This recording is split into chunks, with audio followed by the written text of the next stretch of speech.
like that.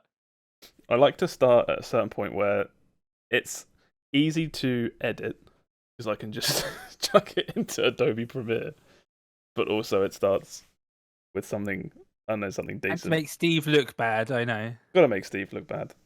I mean, that's the whole point of these intros, right? No, because now I feel like I can't even talk about stuff because I'm like, anything I talk about is just going He's to be. recording. Oh. He's recording. I know he's recording. Welcome to the Steve. You just podcast, got- you got everybody.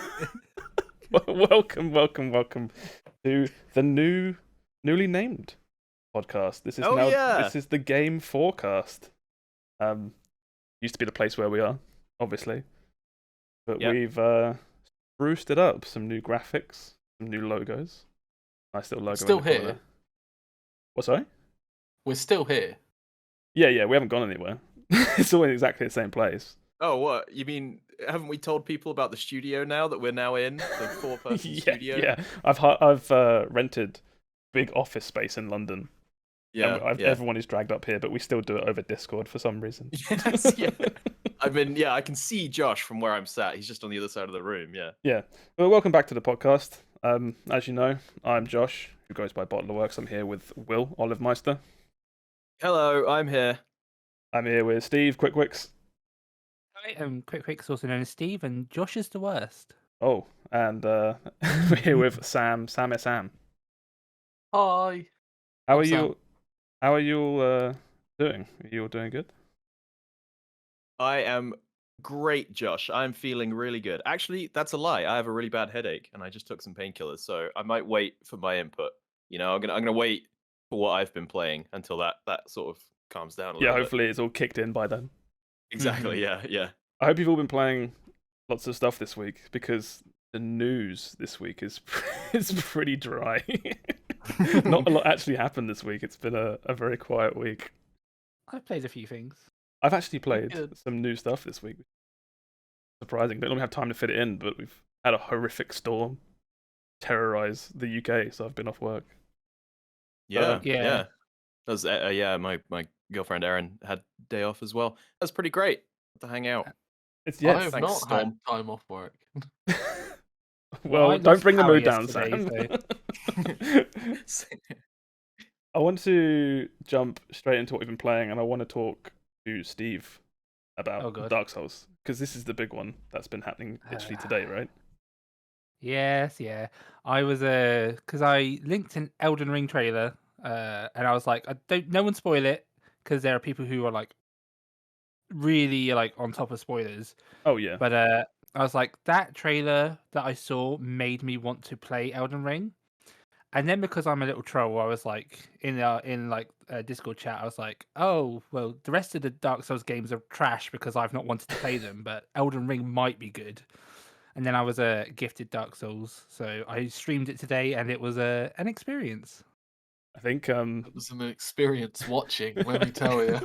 I think you're the only person into games on the planet right now that's thinking Elden Ring might be good. Might be good. I've been burned too many times. It might be good. The trailer did make it look good, but yeah, I went into a few comment threads about that trailer, and everyone's saying, "Don't watch it. It's got some stuff in it." I don't know what technically counts as a spoiler, but I was like, yeah, it looks like it's very involved.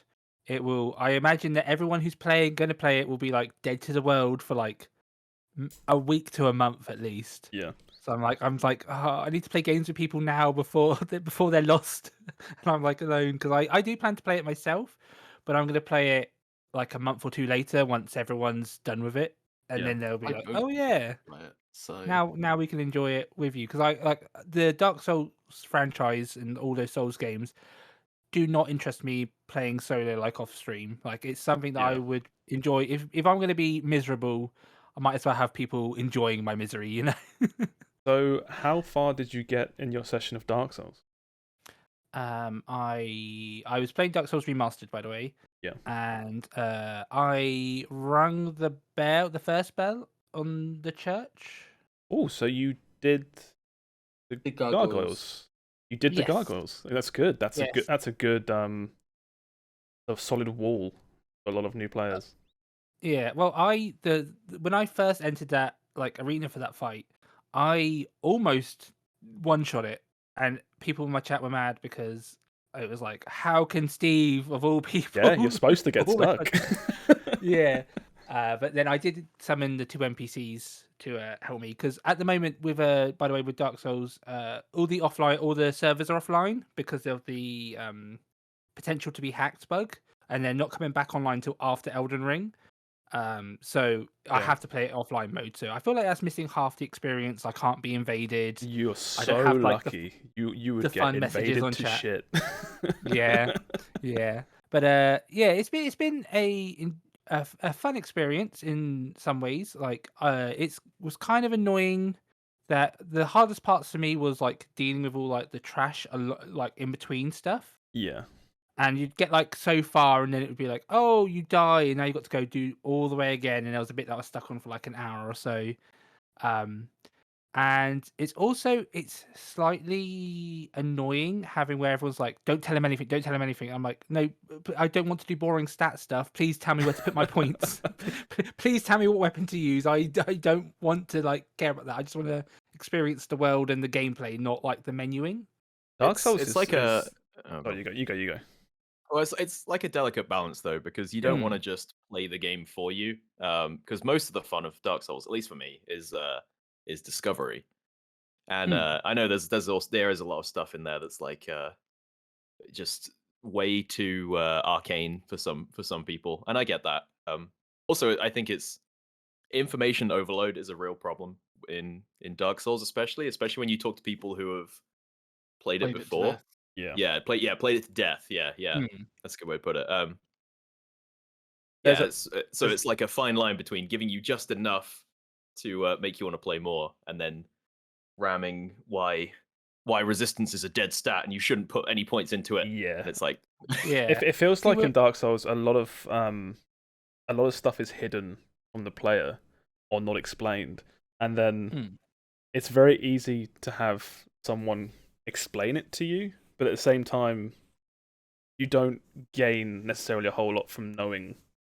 Like, you could still complete the game like without knowing Yeah. Oh yeah. You that certain could thing. have the worst build possible. You will finish the game. Yeah. It's just how much you get out of it getting there. Yeah, it's like, Yeah. as you say, as a new player, it's like if you've got people telling you stuff, it's like, okay, this is poise, this is how that works, this is resistance. Don't talk to this NPC yet. Talk to them later. You'll find out why. stuff like that. I don't mind all that though. Like for me, I'm like sometimes just getting from area to area is a struggle, and if I'm doing it like 10 times or whatnot, I don't mind people like telling me information. It's like I have to like pay attention to the game, but I also don't mind them like feeding me information because I do like to learn, and I'm not one where I'm like, oh, I need to be going to this experience pure. Like I can often for stuff like if there's like notable spoilers, I will just seek out the spoilers. So I'm like I'm looking for the spoilers myself. I don't need to be randomly spoiled by something, you know? Yeah, I don't think you'd be trying to think what there is in Dark Souls to randomly spoil. Well, at this point. especially if it's an old thing. Like if it's like a brand new, like the latest Star Wars series or something, I will watch that straight away so I don't get spoiled. But if it's like an older title, I'm like, if it's probably been randomly said online and I've seen it somewhere anyway. If there's like something major, so. But yeah, it's a fun romp to play because I've always thought like Dark Souls was overrated in a way because everyone's like, oh, it's difficult and it's just like a pain simulator, and people were like kind of like show off their e-peens by saying like, oh yeah, look, it's so hard and I finished it, but have you? Oh, you're not it feels like they're saying you're not a real game if you've not finished it. That's what I can't stand about Dark Souls.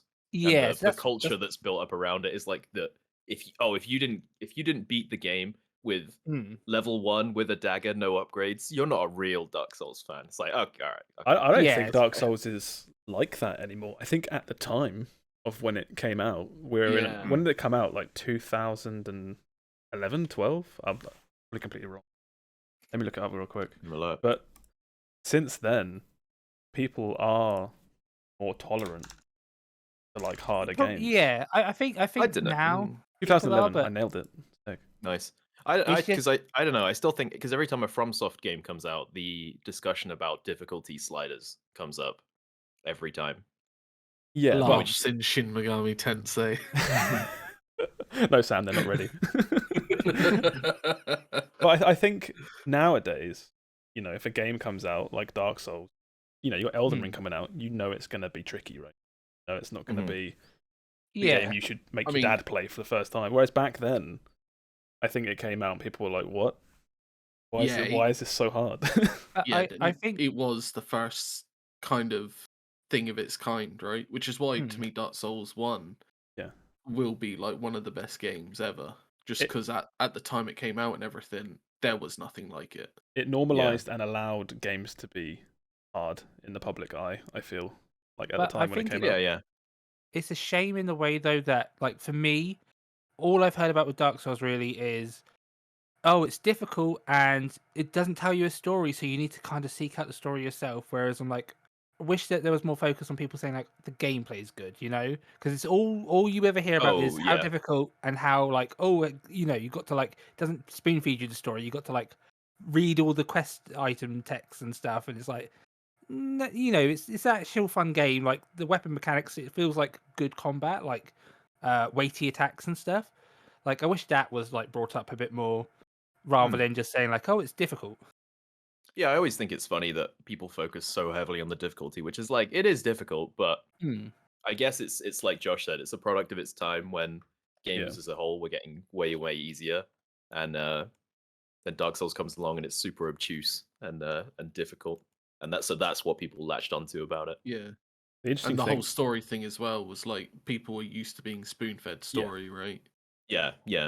Or especially JRPGs that are like, endless cutscenes that unskippable cutscenes. Yeah. Yeah, I think like at the time, I know there's still good games, but like you say, you had stuff like the Uncharted series, other bits like that, where games they seemed very linear, at least AAA games. Yeah. Oh, Oh, sorry. I was gonna say that brings me like I've got another game that I've played this week that is kind of like the opposite of Dark Souls. But before you move on, I'm going to ask you just very quickly, like memes of this your stream aside, are you going to carry this on? Going to play more? I think I will. Like, I think it was very fun. It was nice having like everyone in chat kind of like knowing what to do. So like, if I really needed help, they would help me. But everyone also seemed like very excited that was like that I was going in blind. I'm like, oh, okay, it was a fun play. I will definitely finish it. I'll probably stream some more tomorrow. Yeah. There's two bosses that are walls. Most players, you've gotten past one of them, and if you can make it past the second one, you can beat the game easy. Okay. What was your next game? We'll go straight into your next game. My next game that I played was the Project Triangle Strategy demo. Which I mean, carry on. That game, I was gonna say that game is pure story, basically. Yeah. It feels very much like Game of Thronesy, where it's like, there's 3 different houses and there's all these different people with like the longest names that you will never ever remember. Oh hell yeah! It's like it's. I was like, I love that style of gameplay. And this one actually, it feels like your choices matter because every like cutscene or something, there's often you've got like 3 options to like how you respond to like a question or something, and it basically how you answer will increase one of 3 stats, but it doesn't tell you which answer increases what stat. So you basically, because like in BioWare games, it's like I remember like the Old Republic, the Star Wars: The Old Republic MMO. It was like, there's the good option, the bad option, and a neutral option. And in this, it's like it's just 3 options, and it really is just depending on how you want to answer, and that affects your stats of I can't remember what they are, but it's like maybe justice and integrity or something. I'm not sure. But and then depending on those stats, the story like and who you can recruit does change. So it is a very interesting little game to play. Well, and this is the demo. You get the first 3 chapters of the story, and that will your saved data will transfer over to the main game. That's good. I like that kind of thing. I love the art style. So what is it? What kind of game is it? It's basically if you've played Final Fantasy Tactics, it's like that. Fire Emblem is a close second of like gameplay style. It's you got the grid based strategy game where you control like units. And I think Is some the of them can permanently grid die. triangles? No, no. It's squares. It's Missed opportunity, squares. really. Oh yeah. But yeah, it's closer to Final Fantasy Tactics in that the direction you face at the end of your turns Oh, I love that. does matter. Whereas like in Fire Emblem, it's just your unit is on the board. But yeah, it's I'm definitely love that style of game, so I'm definitely going to pick it up. But I will say it's very much like it vomit like Game of Thrones in a way. It kind of vomits like there's these 3 city states, and you have to remember all these characters who have the longest name. Like I think like the main character's name is Sarasona or something, and then there's like his bride Frederica, and there's just like a bunch of like really like long complicated like middle-agey names, and it's like too much. Give me some easy stuff to remember, please. It's not like there's this one house and they got 3 kids, Jim, Ben, and Bob. Yeah, anime protagonist John. Yeah, but no, real talk. I'm really looking forward to this game. I've got a very specific question. Okay. How's the performance? Because I watched, I think, some older trailers, and they would do like Mega Flare or some big magic attack, and in the trailer, the frame rate just like shat itself. Oh no! The performance has been okay so far for me. I did play one of the older betas for this game as well. Yeah, and there's definitely notable improvements. This game, as well as like Octopath Traveler, they do put out betas really early. And get feedback, and they do actually like have like a post-mortem of the beta being like, this is what we're changing or what we have changed based on your feedback. So it definitely is better than it was in the previous beta. But yeah, I would say one critique I have, I'm not sure it's just because it's like only the beginning of the game, is that each character feels very much like this is your swordsman, this is your mage, this is your healer. They have their one role, their one job. You ain't deviating much. I think early Fire Emblem quite similar. Yeah, same. So I think I hopefully it will change, but that's just one thing I've noticed. It's like one character is like a pure buffer, and like especially for like the first mission, you have like one maybe 2 characters that are like good at like attacking.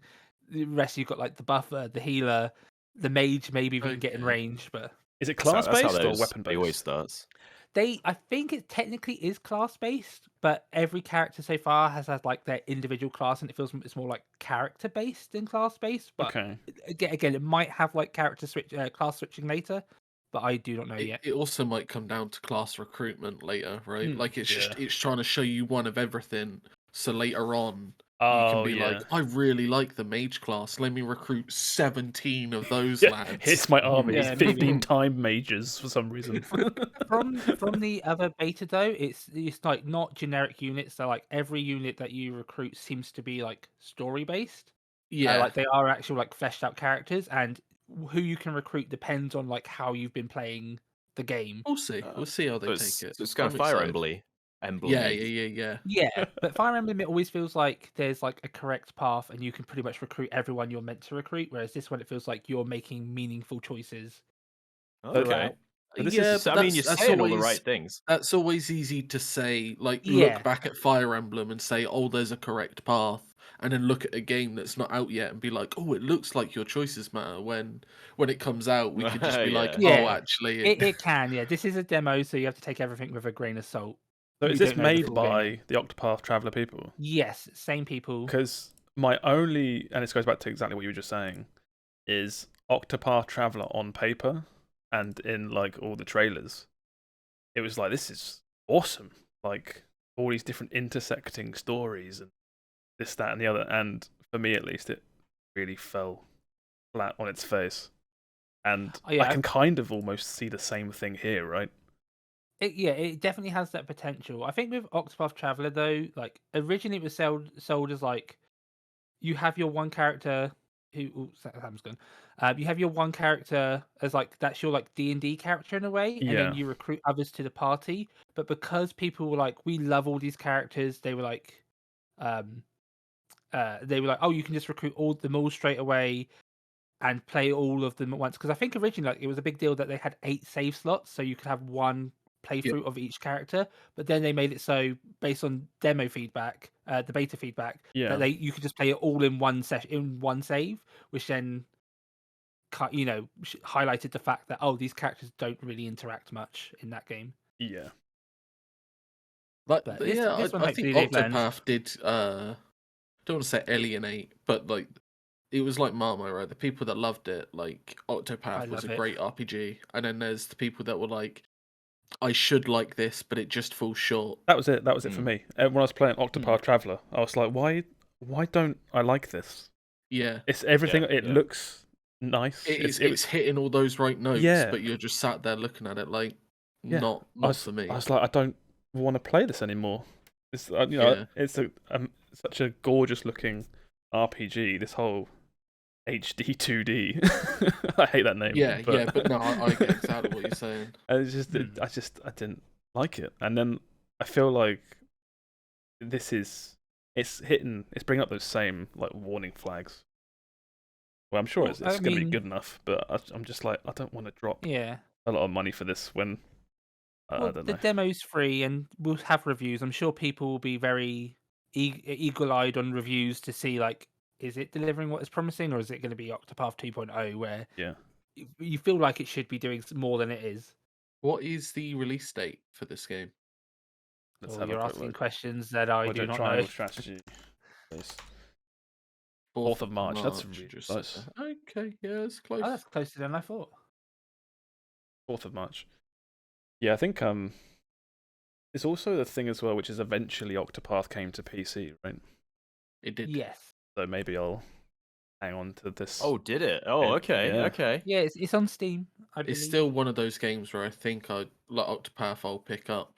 Yeah. And play. I keep thinking that, but I never feel like I've got that few games that I need to go and play it.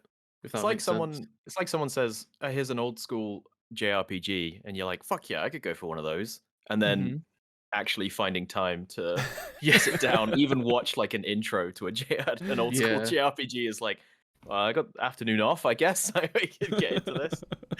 But yeah, that's what I've been playing. There was one other thing that I dipped my toe into for a second, but I've already uninstalled it, and that is Total Warhammer 3. Oh, well then. Oh, carry on. I was going to say, someone else can take it. A lot of people's thing. Let's go into you carry on, Sam. Go for it. So I didn't know there was a pre-download for this game, otherwise I would have played 24 hours more than what I have. You being in Will's Twitch chat funny. And being like, what? I was fuming at myself. But well, because let's go back a bit, because last week I said, "Oh, I'm pretty, we're all excited for Warhammer 3, pretty excited," and I swear you said, "Book the day off, mate."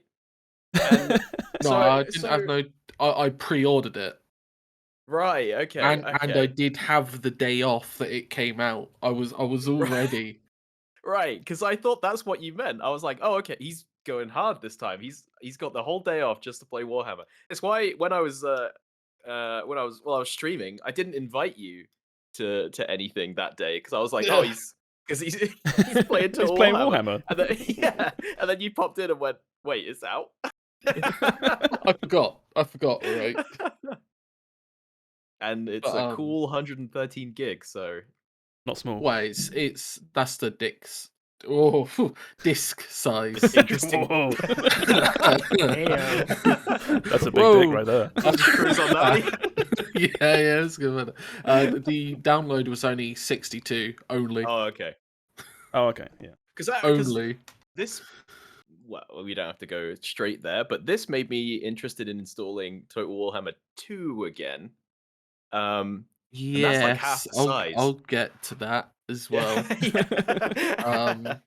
So Total Warhammer 3 is very much just more of the same, which is good. Mm-hmm. But it's got the same issue that 2 had when it first came out, where it's like, oh, we've got this fancy new story campaign for you to go through. Here's 8 races. And those are the only 8 races there. You want to play lizards? Tough luck. You want to play elves? Tough luck. You want to be on this side of the map? No. Yeah. You will do this story we've given you. Yeah, carry on. Yeah. And it's not like those races are in there. Those races are in the game. They're on the map.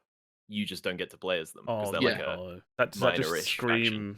slowly dribbled out DLC.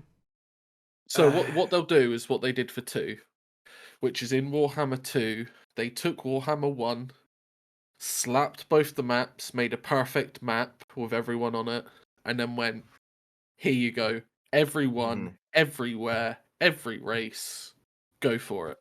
Yeah. And you'll never finish it, but it's there if you want it. Yeah.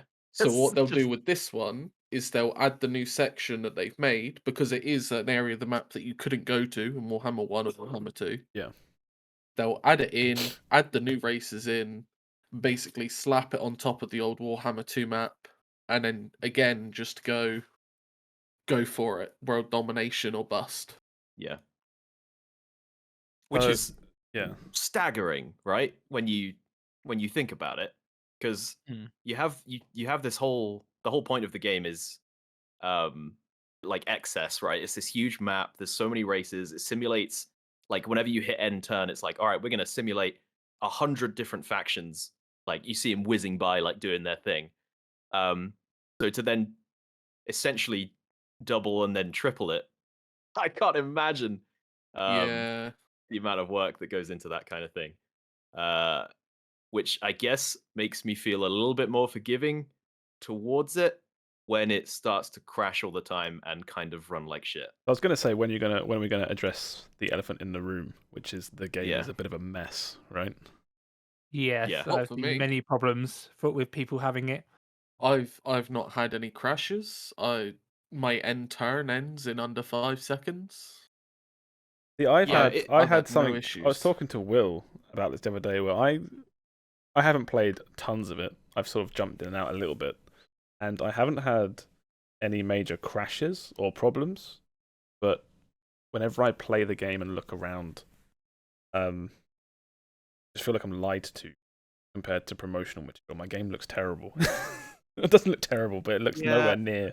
No, I know what you mean. I have the same kind of problem, and it doesn't. It's like the game is very stylized, so it doesn't really bother me that much. But it definitely, and I know I don't think it's my setup, but it does not look that great. And I know it's probably a personal thing, right? But hearing Josh say that was like kind of a relief, because I was like, am I insane? I don't think this looks very good. And I had the same problem with 2 and 1, where you watch the trailers for it and it's all like in game and they're showing these big battles and stuff. And I'm like, my game doesn't look like that. Well, I'm actually there. This is this is the first time I dipped my toes in. I've never really played these games before, ever. I've always watched trailers and, E3 or whatever. Here's a trailer for it. Look at this. Look how cool this looks. And I was like, okay, this one's on Game Pass. I'll actually check it out. And then I felt like I was playing something different to the, years and years of trailers I'd been watching. Yeah. I don't know. It was just a bit odd.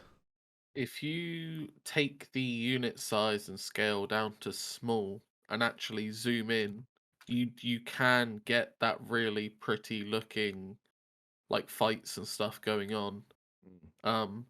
But when you're zoomed out, and for most people's setups, the game will not look like it does in the trailers. I zoomed all the way in, and there were like dudes fighting other dudes, and half the time it was just of this like 200 versus 200 person army.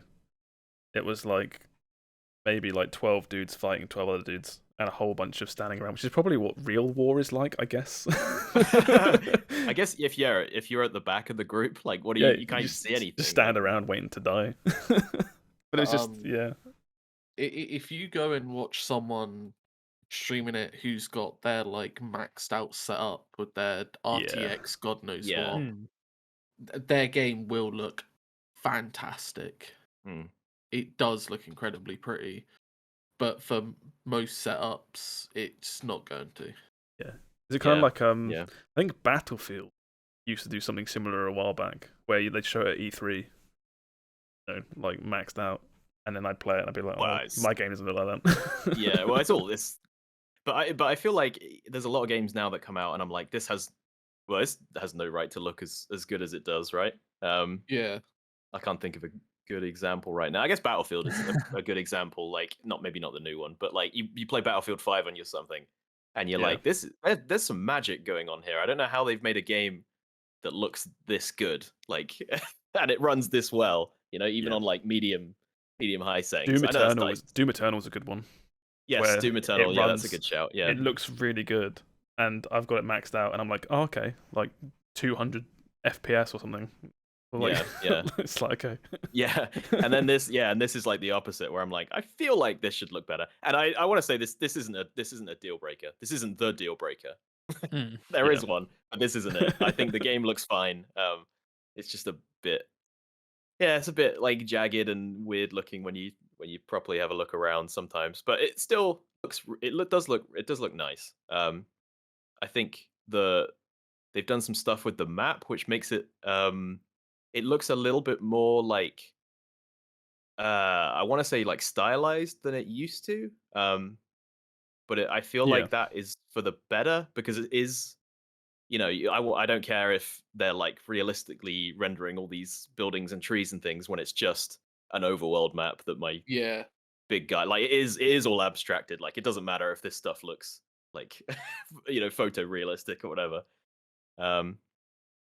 So what have you played, Sam? Because I think I want to talk about the intro campaign, because that is fantastic, and I want more of that. It's like, from what I read, I thought this game was going to be more of that. A little bit more personalized stories, a little bit less overworld map. Do your thing until we give you random quests. Okay, now you've got a timed quest. Go do this. Yeah. So the game like kicks off with you playing as the new like headline faction, which is Kislev, which is kind of like all of Europe in one big mishmash. It's very like Russian inspired, I guess. Except everyone has bears, which maybe that's what Russia is like. I'm not sure. But it's kind of like, you play as this guy, and he's on his little personal quest, and he's hearing voices in his head. Which, if you're into Warhammer at all, you'll know what that kind of it doesn't end well. I don't want to spoil anything, but it doesn't exactly go to plan. And it nicely sets up the conflict for the actual game. It does a good job of like, here's how you form units, and here's how you march in formation and all that shit. It's like a little tutorial stuff, but it does open up towards the end to be like, you can kind of tackle this the end of this scenario like however you want. If you want to just doom stack a bunch of bears and then beeline for the end, you can do that. If you want to make peace with all these different tribes and then use them all at the end, like it does give you enough freedom that I think even if you played 1 and 2 or a lot of Total War games, like there's stuff here, and it's really, there's some good cutscenes. The voice acting is great. And I was like, this is amazing. I really like this. This is great. This is exactly what I want. And then that's it. And then it just dumps you into the regular game, which I guess like is good if you're into that kind of thing. But I was really hoping for more of that, or of that kind of thing. You want more like a structured campaign kind of thing. Yes. I would, if you're listening, Total War devs, I know you probably are. I want more of that. I don't care. Don't bother with this, 3 big overworld maps in one thing. I don't care. I'm never gonna get around to playing it, and even if I do, it'll probably crash anyway. So give me some more like structured campaign stuff. You're describing what sounds to me as like a traditional RTS campaign. Yeah. Which, as someone who has dipped my toes in this and played for a bit, and then was like, oh, okay, that's enough. I kind of thought that's what it was anyway. But you're saying it's not that. No. Once you are done with that one intro campaign, the rest is it's a big map. Sandbox is what it is.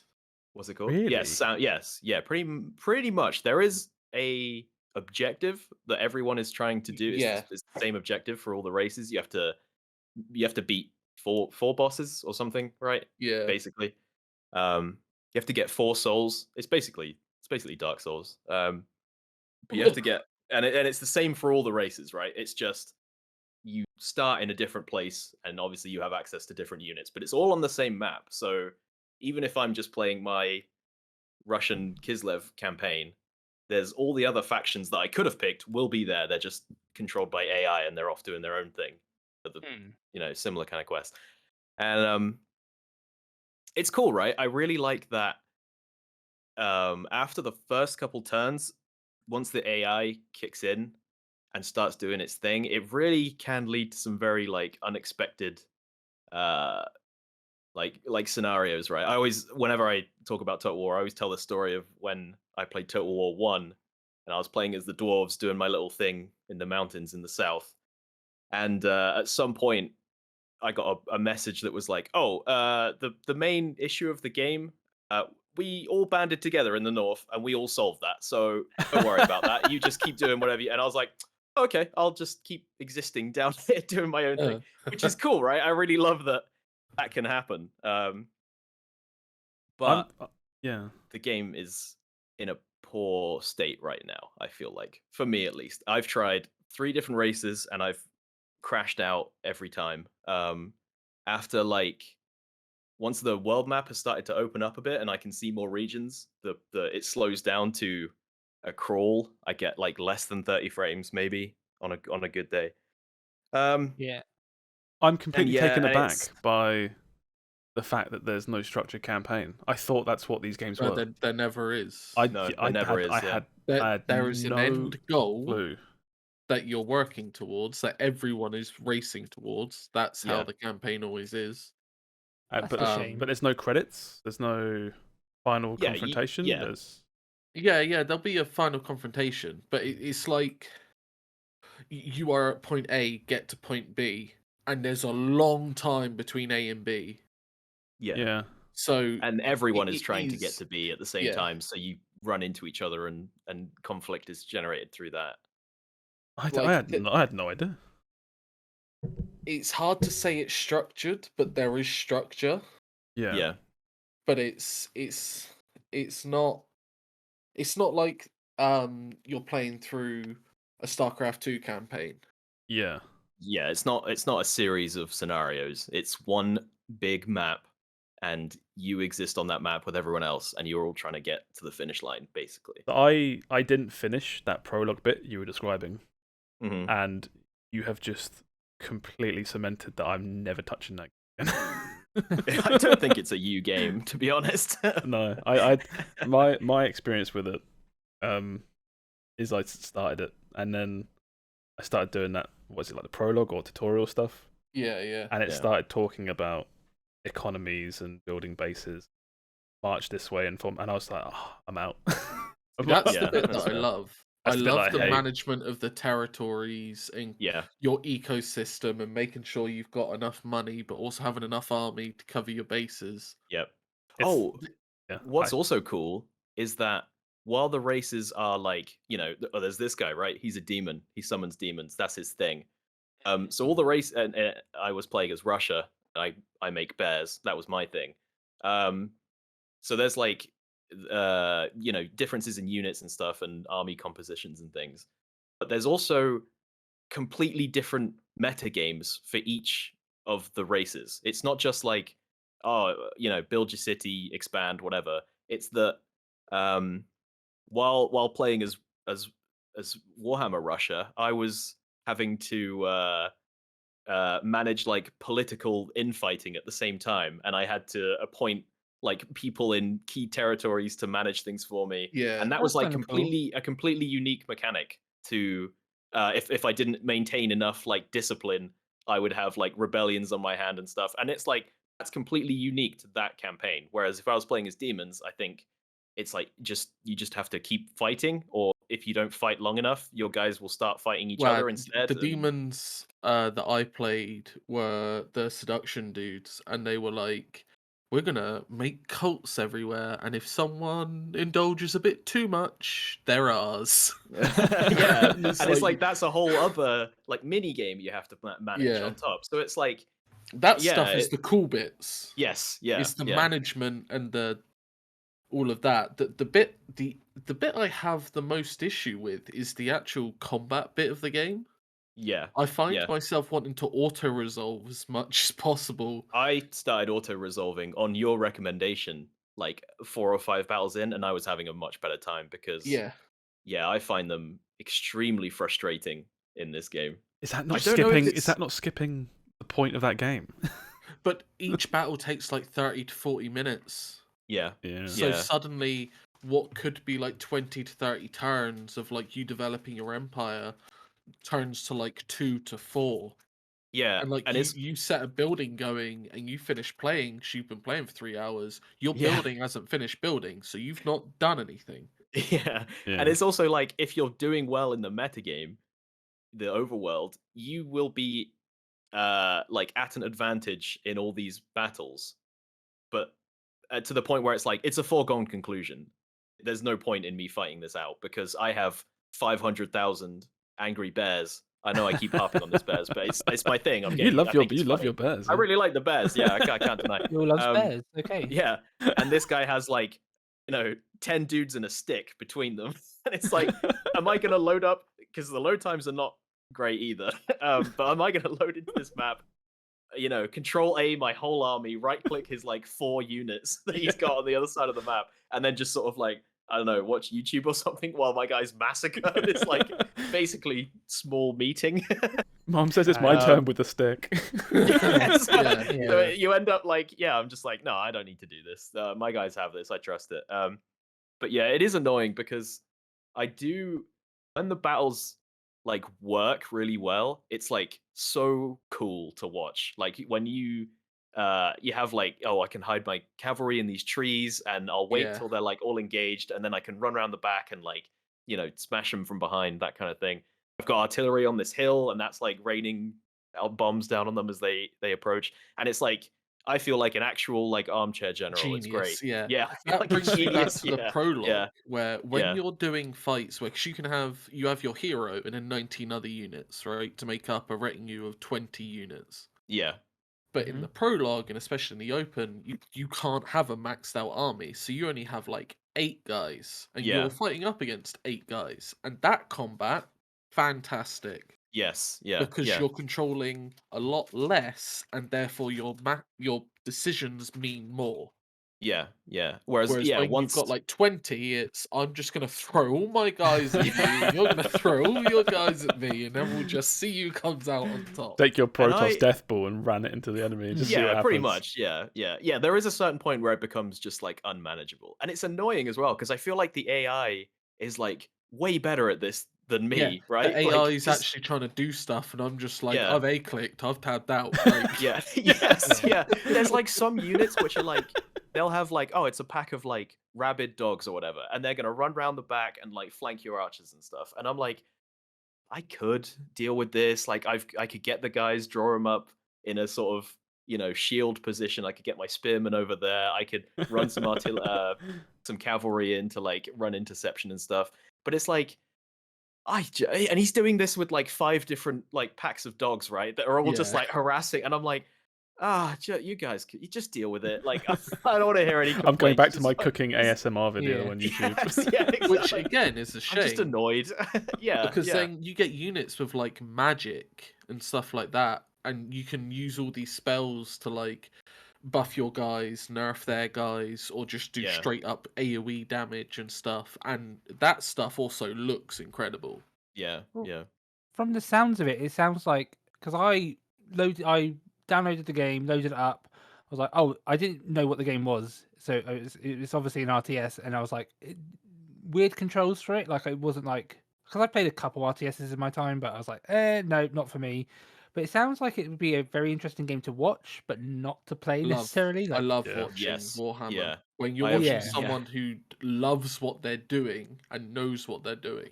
Yeah. Oh, chef's kiss. I had a weird moment where I booted the game up and it said, want to left click to attack or right click to attack. And I haven't played an RTS in so long. I was like, I can't remember.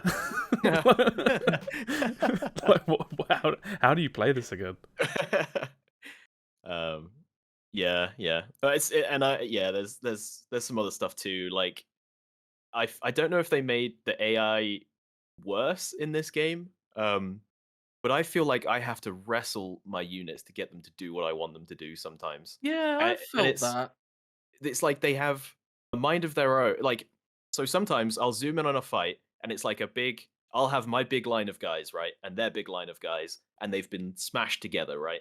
And it's just like people jostling for position and stuff. And then I'll like zoom in, and to their credit, they've added this in this game, which is a great addition. But I think it also highlights something maybe that I never noticed before, which is my units spend an awful lot of time next to a really angry fight that's happening, and they'll just be like, boy, I'm glad I'm not over there fighting those guys. And it's like, is this when you get like ZZZ on your units at the bottom? Yes, so yes. Yeah, it highlights like, oh, this unit isn't doing anything. It's like, other games will have, oh, you've got a bunch of workers not doing anything, like you should get them to do something. This is like, you've got a couple guys, units of swordsmen down there, they're not helping, like you need to go and tell them to flank or something. But I'll like zoom in and it's like, that guy is within arm's reach of an enemy. Yeah. Why are they all just standing around? Yes, they're just doing nothing. It's really annoying. I've put next to no time in this game, and I've experienced what you're describing as well. Yeah. And why are you doing nothing? Yeah, he's right there. Yes, and I feel like they could add just a little bit of like, because your guys will run away, right, when they run out of. So it's not like they make a big deal out of like, these guys have moods, I guess. They'll run if they think they're losing and they have morale and stuff. They'll fight better if your general is nearby. So maybe if you're there like right next to a horde of bloodthirsty demons, maybe just fight them. Like I'll tell them if I want them to do something else. And at the same time, I've also had scenarios where I've been like, okay, fight this guy. I'll get some archers and I'll be like, okay, the guys have come in. Now you can shoot them in the back while they're fighting my spearmen. And then the archers will be like, nah, I'm looking this way. And I'm like, no, shoot that guy. And they're like, I'd love to, but we can't possibly rotate 90 degrees and shoot this guy. And I'm like, what is happening? Why are they disobeying me now? Yeah. Why are you like this? I had scenarios where I did a lot of zooming in. I was like, I want to see them like fighting and stuff. And there'd be times where, like you say, there's like a unit not really doing anything next to an enemy unit, and they're all just like standing around. And I like zoom in on a guy, and another guy runs up and just like stabs him. I'm like, well, you had that coming, dude. You asked for that, yeah. But it's like going back to when it all works properly, it looks great, right? Like when two big lines of infantry crash into each other, it looks awesome. Yeah. But I feel like if you even try and cheese it even slightly, it completely collapses. The systems just don't understand. Like I there's a unit for this Russian army, which is a couple of bears pulling a sled, and in the sled is a bunch of guys with like rifles with like cannons. And I was like, all right, I'm tired. I'm sick of this UI. I'm going to cheese this. So I just built all of those. It was all. I have no battle lines. I have no like cavalry. I'm just going to make 40 bear sleds with rifles. I was joking about the Protoss Death Ball. Run around. Yes, it is. But I got it to the point where I was beating armies because they can't reach me because my bears are too fast, and all they do is just harass them with cannons until all the infantry are just like, fuck this. We're like 50% down. We haven't even. They're just on the horizon, just harassing us this whole time. But then there was like one lord, and I couldn't kill him because my bears would just all rush in and get wedged on each other, and then they just sit there looking at him. And I was like, this is so fucking broken. I wanted to take a video of it to show you guys because I was like giggling in my chair at this. If I spammed right click enough, sometimes a bear would just run him over, but then it wouldn't do any damage, and he'd just get up and be like, well, that was rude. And then he'd just go back to killing all my bears. It was so dumb. And it sounds like a fringe like test case when they're trying to debug the game, and they're like, "Oh, if we send 40 bears against this guy, it kind of breaks." They're like, "No one's going to do that." I fully agree. This is not the way to play that game, but it was very fun. Have we got anything else to say on this? I think we kind of done this Yeah, I right. think Just general consensus is if Yeah. you like Warhammer 2, Warhammer 1, and if you just like Total War games, you will like this game. It's exactly there the is same. so much here to love as well. It It's why does. I have such a love-hate relationship with this series Yeah. because it's like these guys fucking understand on the source material, and two, they have like so much love for this kind of game, right? This style of game. All the little idle animations, the fact that you can zoom in on a bunch of guys and it's like there's like 6 variations of this one sword unit, right? Like that, so they don't all look identical when you zoom right in. And it's like that across thousands of the units that are in this game at this point. And it's just I just feel so frustrated that the game doesn't quite click with me like I would love it to, because I love Warhammer, and it's still such a good game. It's just a sandbox game, and I don't want it to be a sandbox. Yes, I want some more structured content. I would pay for like a campaign pack, that just does like a bunch of missions in a row sort of thing. What's the Warhammer 40k RTS? The Dawn of War. Dawn of War by Relic. Relic. Am I going crazy, or is there another one of those being made? No, they're making another Space Marine. I know they're which making was Space the Marine. third-person shooter. Yeah, Dawn of War 3. That was the last one. Yeah, I and everyone don't know hated it. why in my head, but I thought they were making another one. I wouldn't be shocked if we see a Dawn of War 4 at some point, and it will be like, oh, we're going back to our roots. We're doing Dawn of War or whatever. Yeah, because they're making new company heroes at the moment, right? So I wonder if we'll see something after that. But I want to see a revival of more RTS games, but I can't realistically see that happening.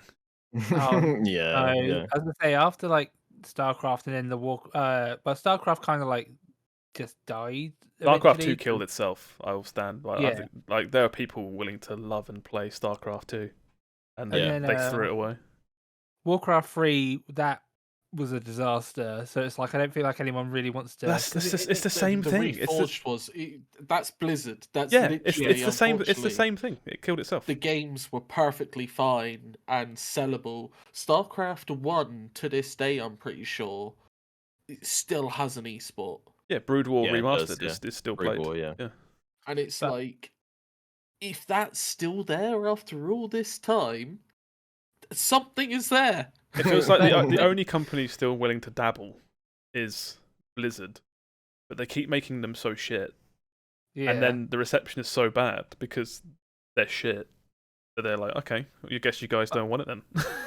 But I also think RTSs are definitely, it's like, as an esport to watch, very enjoyable, but I think the watchability does not match up with the playability of them for a lot of people. Like, a lot of people will watch the campaigns, though, in StarCraft. Campaigns are always fun. I want a good single-player RTS campaign. Yeah. I love them so much, and nobody makes them anymore. Well, there are some like smaller ones, like World of Goo, right? Is one Grey Goo. World of Goo.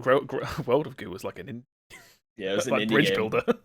I think I have like 4 copies of that from Humble Bundle. Yeah, you're thinking of Grey Goo, I think. There was a Goo game somewhere, but yeah, there probably are like Baby Yoda, smaller indie ones, but that looks like an RTS. That's got to be it. Yeah. I've never played this. What race are you playing as, Sam, in Total Warhammer 3? I started off as China. Oh, yeah. Then I think I got about 30, 40 turns in, and I was attacked on like 5 different sides, and I was like, look, I'm still at the start of the game. I don't need like, could you quit it? Yeah. Yes. I think the exact same thing happened to me. Yeah. I went and played as Slanesh, which is the sex people. Yep. Sex demons, Steve perks up. But their entire roster of units does not have a single ranged unit, and unfortunately that's not for me. I need ranged units. Yeah.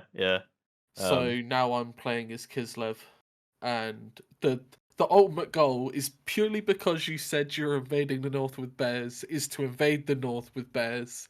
It's very fun. It would be so fun to have until it crashed. All bears. Very fun. Yeah. At the moment, I have 4 armies, all archers, and someone turns up and walk in range and they get mowed down. Yeah, yeah. Um, yeah. Oh, that's one thing is you can play as this guy on the cover is like a build a demon, like build a bear. Oh, It's sick. like Yeah, I've it's heard like about that. an RPG character that you play as while you're in the campaign, and he wrecks They give him shit. a voice line like Build-A-Bear as well. I love Uh, you. yeah, except it's more like kill everything, bathe in their blood, that kind of thing. Make a throne of their skulls. But yeah, so I'm gonna keep playing. I'm determined to finish at least one campaign, so you can look forward to. Yes, that's what I want to finish one just to Yes, say yeah. I've done it. Just to say I did it. Yeah, yeah. So you can look forward to the continuing ventures of Fartadar the Defiler next episode. Yeah, you can talk about more Warhammer 3 next podcast, but it needs to be an outrageous story. How about that? Okay. That's my only criteria. It's got to be so stupid.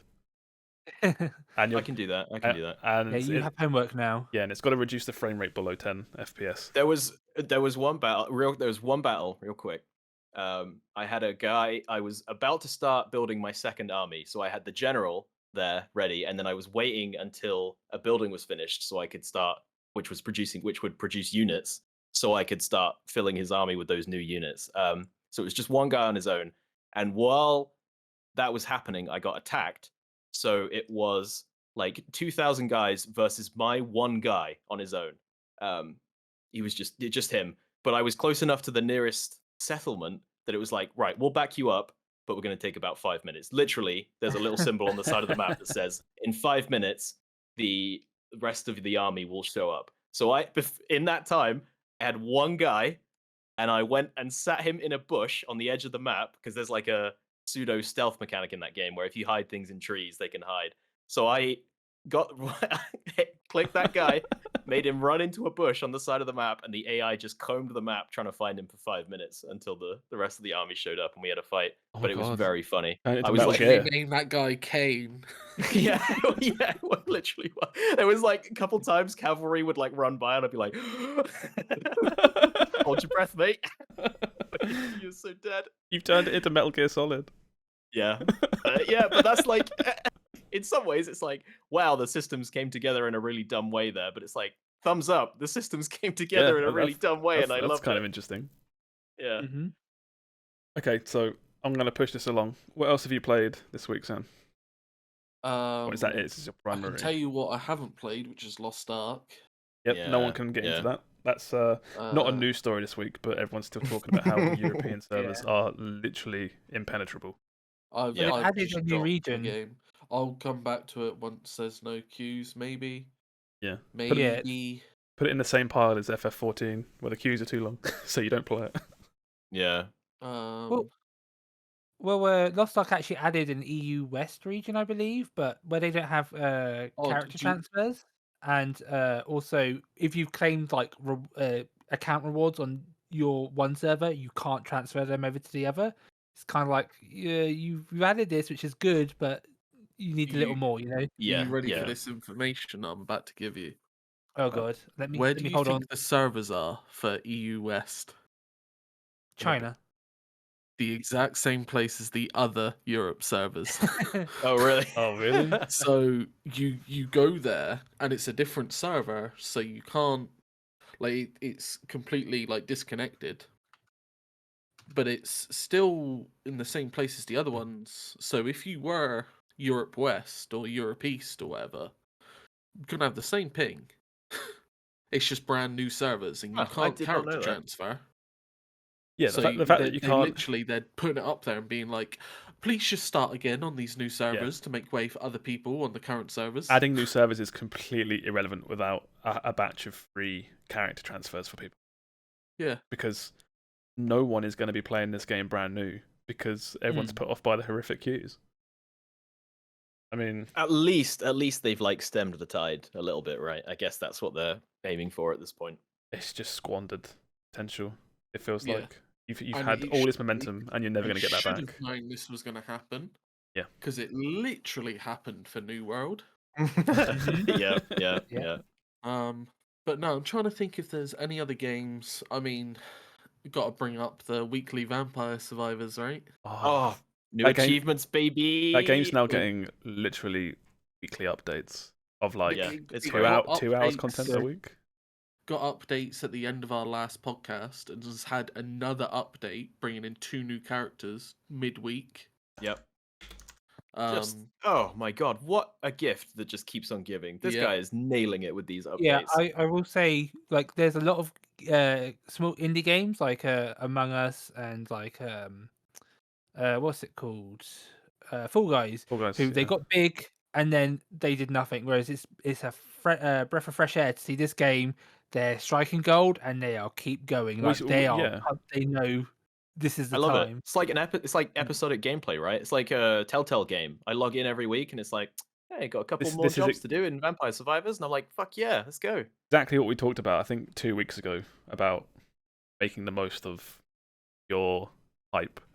Yeah. Whereas like when an indie game gets stupidly popular, why don't they just capitalize and pump out content? And that's exactly what I assume this one guy or 1 or 2 people is doing. Yeah, it's great. I love it. Game's still fantastic. Have you got all the new achievements? Are you maxed out again? Absolutely. I haven't. Yeah, I'm still looking for a couple. There's 4 new achievements. I've got 2.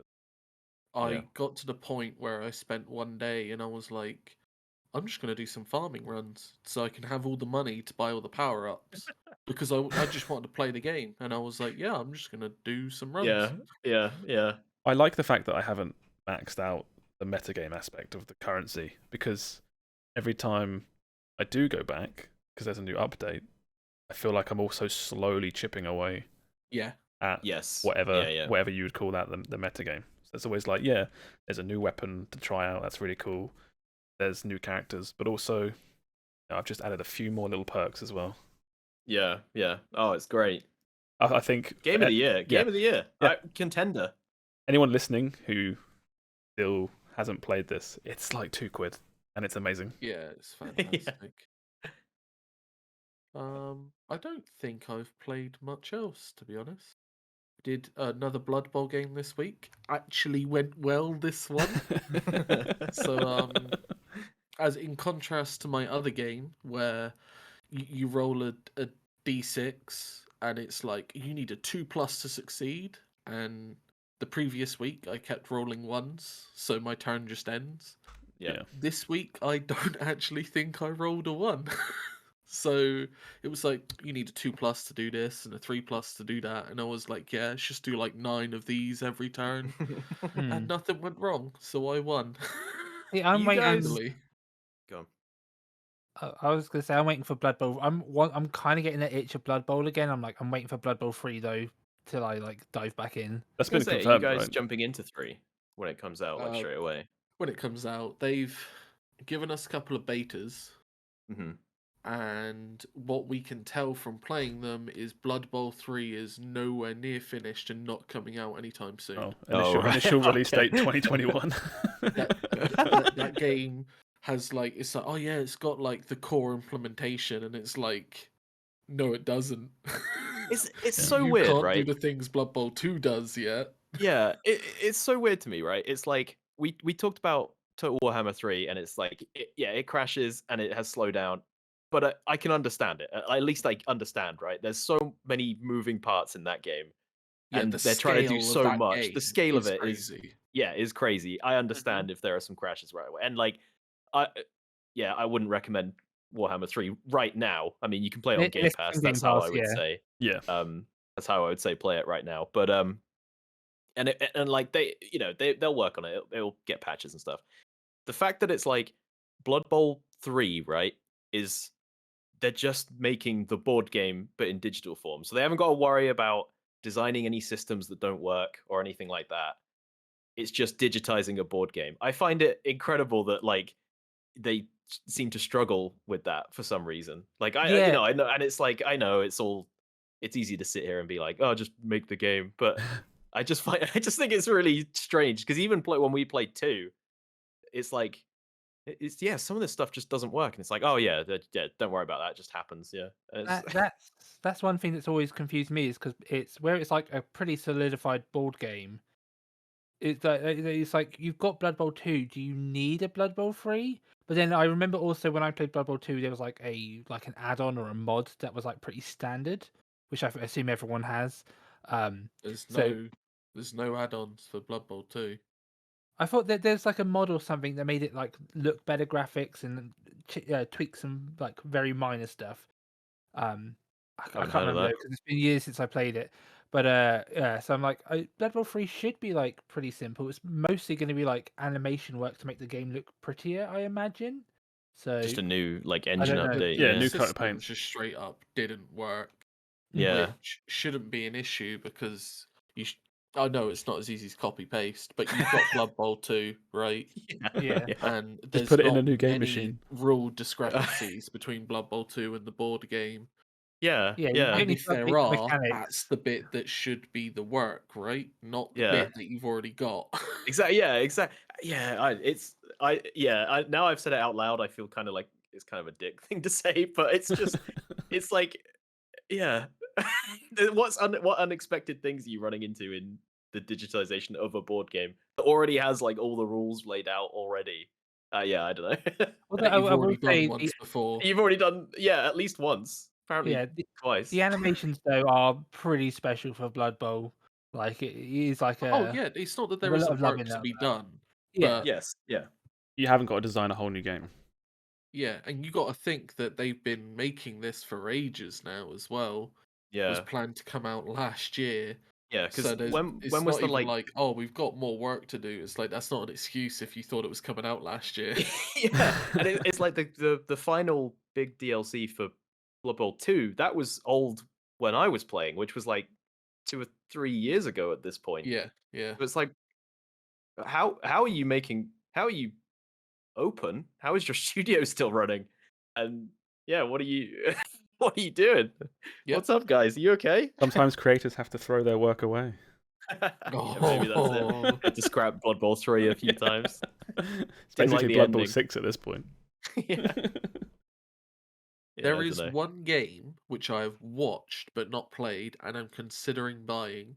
Oh, And I think the only person who would have played it here, I think, is Josh, go for it. which Let's is hear it. Horizon Forbidden West. Yes, I have not played it yet. It's in the post. That- It's on its way. Post got wrecked yeah, by the delayed. storm, Yeah, so yeah. Yep. it's just not Mhm. turned up.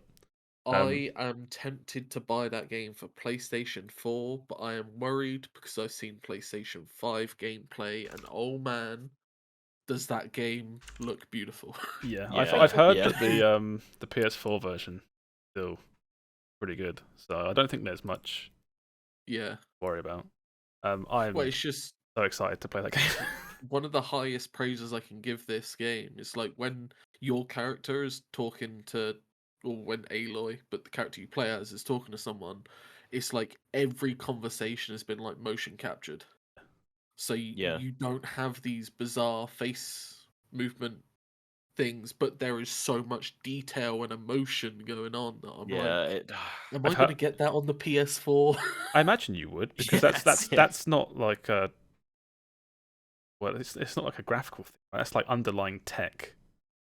That probably just Yeah, won't- but it's like it's gonna be 30 FPS. It's gonna be It will be, yeah. 720p, whatever. At this point, it's like, can I, I do mean- that to myself? Is that how I want to experience that game? But it's that or nothing because I ain't Yeah. getting a PS5, am I? Well, Could you not like look up like there's always like comparison videos of like this is the differences between PS4 and PS5 Yeah, and but it's, oh, it's it's like one of but it's those. like, but it's like physically impossible for that game to look really good on PS4, right? They can't do That's- That's not what true. I God of think. War looked great on PS4. it. Yeah, I guess. There's tons of like Yeah. Horizon 1 looked great on PS. I think But this game is incredible. yeah, I'll have a lot more to say about it next week because I'm going into this Okay. also completely blind. I know nothing about it. I'm excited. I wonder if there's going to be. I get the sense they're going to try and make. You know, when Last of Us 2 came out, it was like the most controversial game of all time. I kind of you get the sense from Guerrilla. Is it Guerrilla Games? Guerrilla Games, It's yeah. like we want Mm. that. You know, I feel like there could be some upset with this one. I don't know anything. I don't have I've any heard inside knowledge. But... The two like key bits of praise I've heard about this game is the first one being, if you remember, like the jump from Mass Effect 1 to Mass Effect 2. Yeah. I've heard it described as that, where it's like it's the same game but just do I just buy it now? Sam reminded me it's even on PS4. Now I'm I'm tempted. waiting till PC. But yeah, they fucked up the first one. I've heard. I can hold off. I've heard that Mass Effect comparison, and I've also heard people say if you played the first game, this second one feels like what they wanted to make the first time round. Yes, I was gonna say, yeah. Where it's like, okay, the first game was really good, but it wasn't what we truly wanted to make. And this is what they truly wanted out of like a. Yeah, there was a lot of really cool stuff, and I loved Horizon. There was a lot of really cool stuff in there, but like it was kind of like another one of those open world games, right? Which I was totally on board for at the time. Yeah. I wanted that was fast, but I was like, there's so much potential here. It's crazy that like the fucking Killzone guys just dropped this out. Well, not out, but you know what I mean, like. Wow, you guys have been sitting on this the whole time, and you just kept making Killzone. What the fuck? You kept making grey shooters. What are you doing? Yes, you kept making Shooter the Shooter, and you had Horizon in your back pocket. Yeah, God damn. So I've heard that like this is what they wanted to make the first time round. So I'll be playing this next week. Yeah, it's going to be Laura and mine. Laura's game in the evening. We're going to check out a bunch of Horizon. I will say, you're thinking about getting it, Sam and Will. No, but that Will. is also. Who are you? Sorry, it's Sam and Will. What's it called? But it is a very like packed launch lineup for the next week and stuff. Like you got Elden Ring, the big one. That is true. I don't need it. Yeah. I've only got one game coming out next week, and I have Josh might two. remember, but I don't think anyone else will. What game coming out next week? What kind of bullshit JRPG? I was gonna say it's gonna be I've forgotten what it's gonna sound like something I could order off the seafood menu at the Japanese restaurant I've been to. It's a series called Atelier. Oh, I know Atelier. I didn't know it was coming out. That's the 25th. That's the shopping. Sophie That's the 2. the shop game, right? Is that the one? Yeah, Atelier is the alchemy shop game. Capitalism. RPG. That's the one where I see the female protagonist in like statues and outfits and stuff because she is, yeah, I was gonna say she's very endowed. Let's just say. Oh. Then people love was incredible. Yeah, people love drawing her in various poses. Oh no, I was thinking of a different game, but I know what this is. You were thinking of Resetia. That's what I'm thinking of. Yeah, but yeah, I mean, you idiot. They're completely different. Will's just like, that's the same game. You said the same thing twice. The gameplay loop's just great, and I can't wait. I love this series. I remember you played a lot of the first one, because that's not old, right? They're still somewhat recent, a couple of years. Yeah, and then Riser 2 came out. Yeah, and now with this new one coming out as a sequel to an old Atelier game. When does that come out? 25th. 25th. Oh, that's really soon. Why did the whole games industry collectively decide the end of February was the day, the week to release their big banger of the year? What the fuck? Come on. Has anyone played anything else this week, or are we doing like game releases now? I'm done, so we can move on. Let's go to Will. Anything else you've played that you want to talk about? A lot of Total War. Done that. Cleared it. I managed to sneak into Lost Ark. Done that. A couple times, like through like a side entrance. I feel like because a lot of the comments I've seen on that game are like, 10-hour, 15,000 person queue, and I'm like, I logged on at 4 in the afternoon the other day, and there was a 600 person queue, and I feel like some bouncers let me in the side entrance to the gig or whatever. You're on a different server though, aren't you? You're not on. There's like two or three main ones. I'm on the peasant free to play server. Yeah. But that game is still fine. It's a very good. Ironically, it's a very good podcast game. Yeah. I've caught up on a lot of like, I used to commute, and that podcast would be my go-to. But I've since working from home, I haven't. I've dropped out of all kind of podcasts, everything. So, but now I have this. I just put this on. I mashed the G key through every single cutscene because the writing just does nothing for me. And I listen to podcasts, and it's great. So nothing really to add on Lost Ark. It's yeah, numbers go up. I will say I am shocked. I really didn't click with the aesthetic of the first couple of really big, like, I guess, story arcs in air quotes, lost story arcs, whatever. Yeah.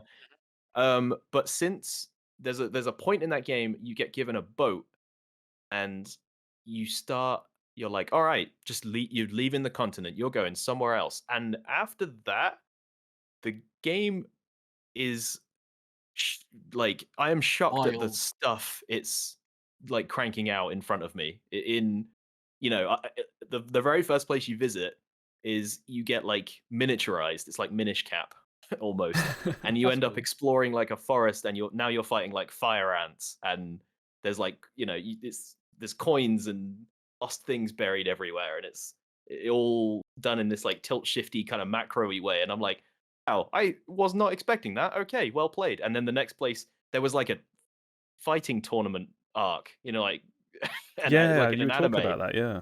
Yeah, and I was like, okay, all right, I'm on board. And I've just landed at an island that's very steampunky. It looks like something like FF7 or something.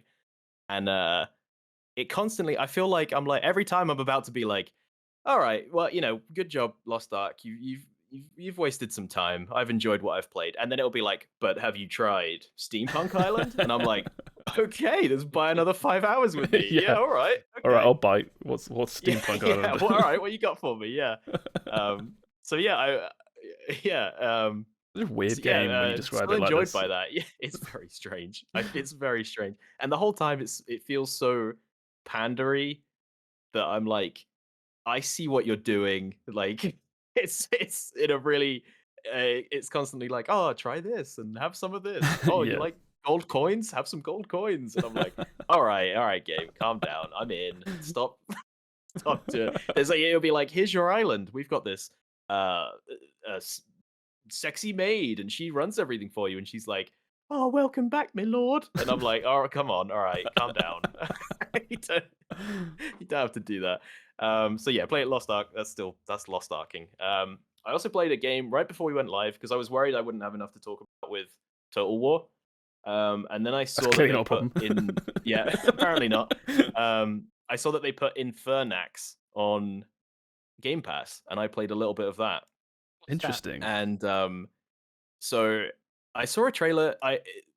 This is like the perfect Game Pass experience for me, where I saw a trailer for this a little while back, and I was like, that looks neat. I'll put that on my favorites. I'll wait, and forgot about it. And then I booted up Game Pass the other day, and I was like, oh, it's like a release date game on Game Pass. It's just there it is, and I was like, sweet, I'll play that. So it's very old school. It's like Castlevania kind of esque experience. You jump at like a 45-degree angle, although there is a bit of air control, so it's not that bad. But it's got a lot of like modern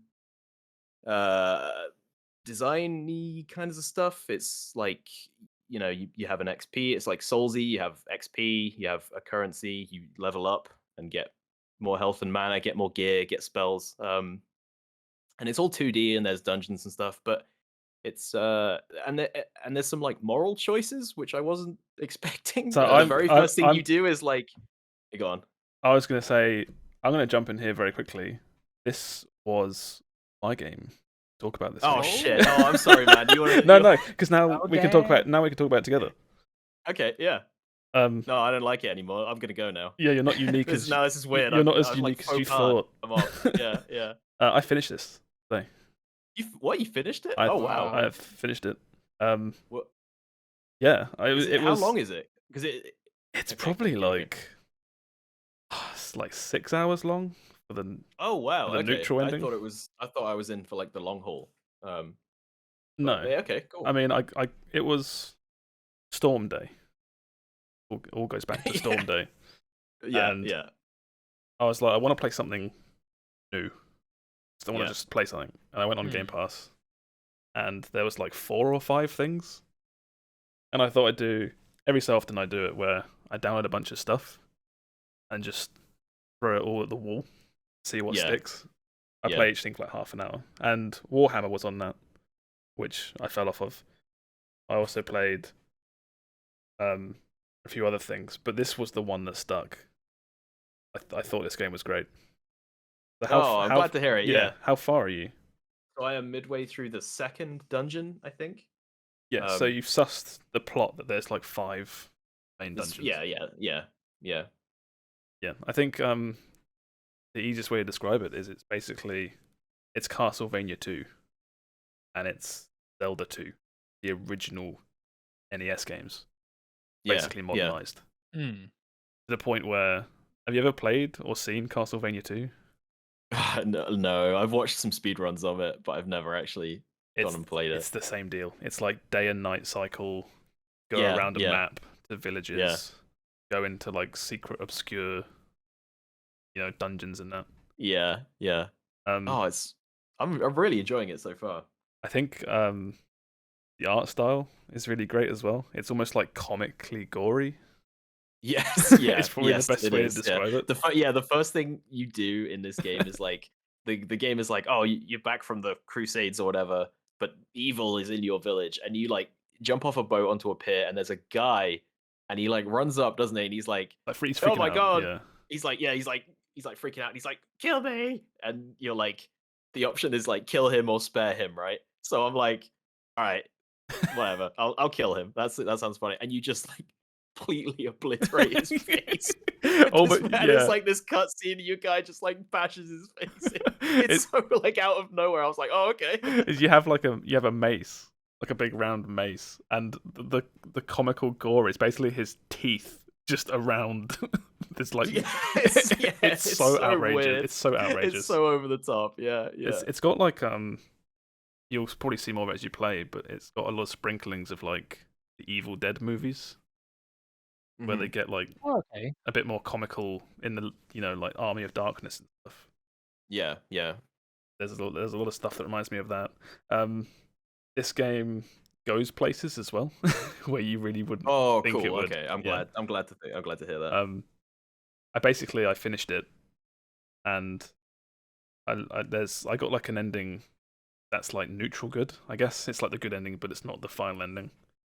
I was like, okay, I think I'm done. Okay. I think I'm done with this. I did a little bit of digging, and the other endings look so cool. I've spoiled some stuff myself, but I'm like, no, I think I'm gonna go back in. You gonna go to? Okay. Because they require some of the stuff requires like a fresh playthrough. Yeah. But I feel like a lot. Oh right. Okay. Yeah. A lot of the difficulty is getting past the start because it's quite hard. But then that's what I was gonna say. Is I almost dropped it in that first dungeon because I felt like I had no. It's the one thing that I haven't enjoyed so far. Is it's like, I wish there was a little more like. So in the first dungeon, it's like very simple. It's like there's like 2 paths to go down. One has a key, the other has a locked door, right? But when I first went in, I went down the wrong path, found the locked door, went back, got the key, went and unlocked the door, but then died, and it's like that door is now locked again, and you have to go back and get the key again. Yeah. And it's like there's a couple things, and so there'll be a couple times where I'd like walk into the dungeon, get like 2 rooms in, and then take a hit. I'd be like, I might as well go back and get full health and then try again because, and I wish there was a little more like, like permanence to some of the stuff you're doing because some of the because it is a brutal game. It's like you fall in a pit and it's like that's a one hit, that's death. You straight back to the beginning, and it's not like stuff sticks around. You just load from save essentially, and like sometimes I would, you get at the start there's like an inn and a guy's like, hey, here's a potion, and I was like, oh, this is my Estus flask, right? Because I straight from Dark Souls. I haven't played old school games in a long time. And I know what it is now. Exactly. Yeah. You get that reference. Yes. So I was like, okay. Halfway through the dungeon, not halfway. Like on the way to the dungeon, I used the potion and then saved. And then it's like, oh, I didn't realize that was a one use, and now I have to go back to the village to grab a potion to come back. And then if I use the potion but I save, now the next run I don't have that potion to beat the dungeon. And I was like, I just wish it was a bit less clunky in that regard, but still really fun. The reason it gets easier the further you get in is you start the game with no lives. Yes, yeah, I thought that was weird. Yeah, and there's almost like easiest way to describe them is bonfires, right? Like Dark Souls bonfires. This is like your new save point. Yeah. And as you get further in the game, every main like hub, every main village, there's a shop that sells an extra life. And that's not a one-use only thing. That's a +1 Yes. your maximum number of lives. That is kind of like your Estus, right? Yes, and that means that the bits that you're describing, which happened to me, and it's hella frustrating. Yeah. Eventually, that becomes a little bit less annoying because you have like you can yeah. see in this screenshot you have 3 lives in the top left corner, and if you die, you respawn in the room, not at the last save. Yeah. So that gets better. I found myself restarting a lot more of the first dungeons, but then when I got into the game, like the sort of the third, fourth, fifth, I was just like bang, bang, bang, bang.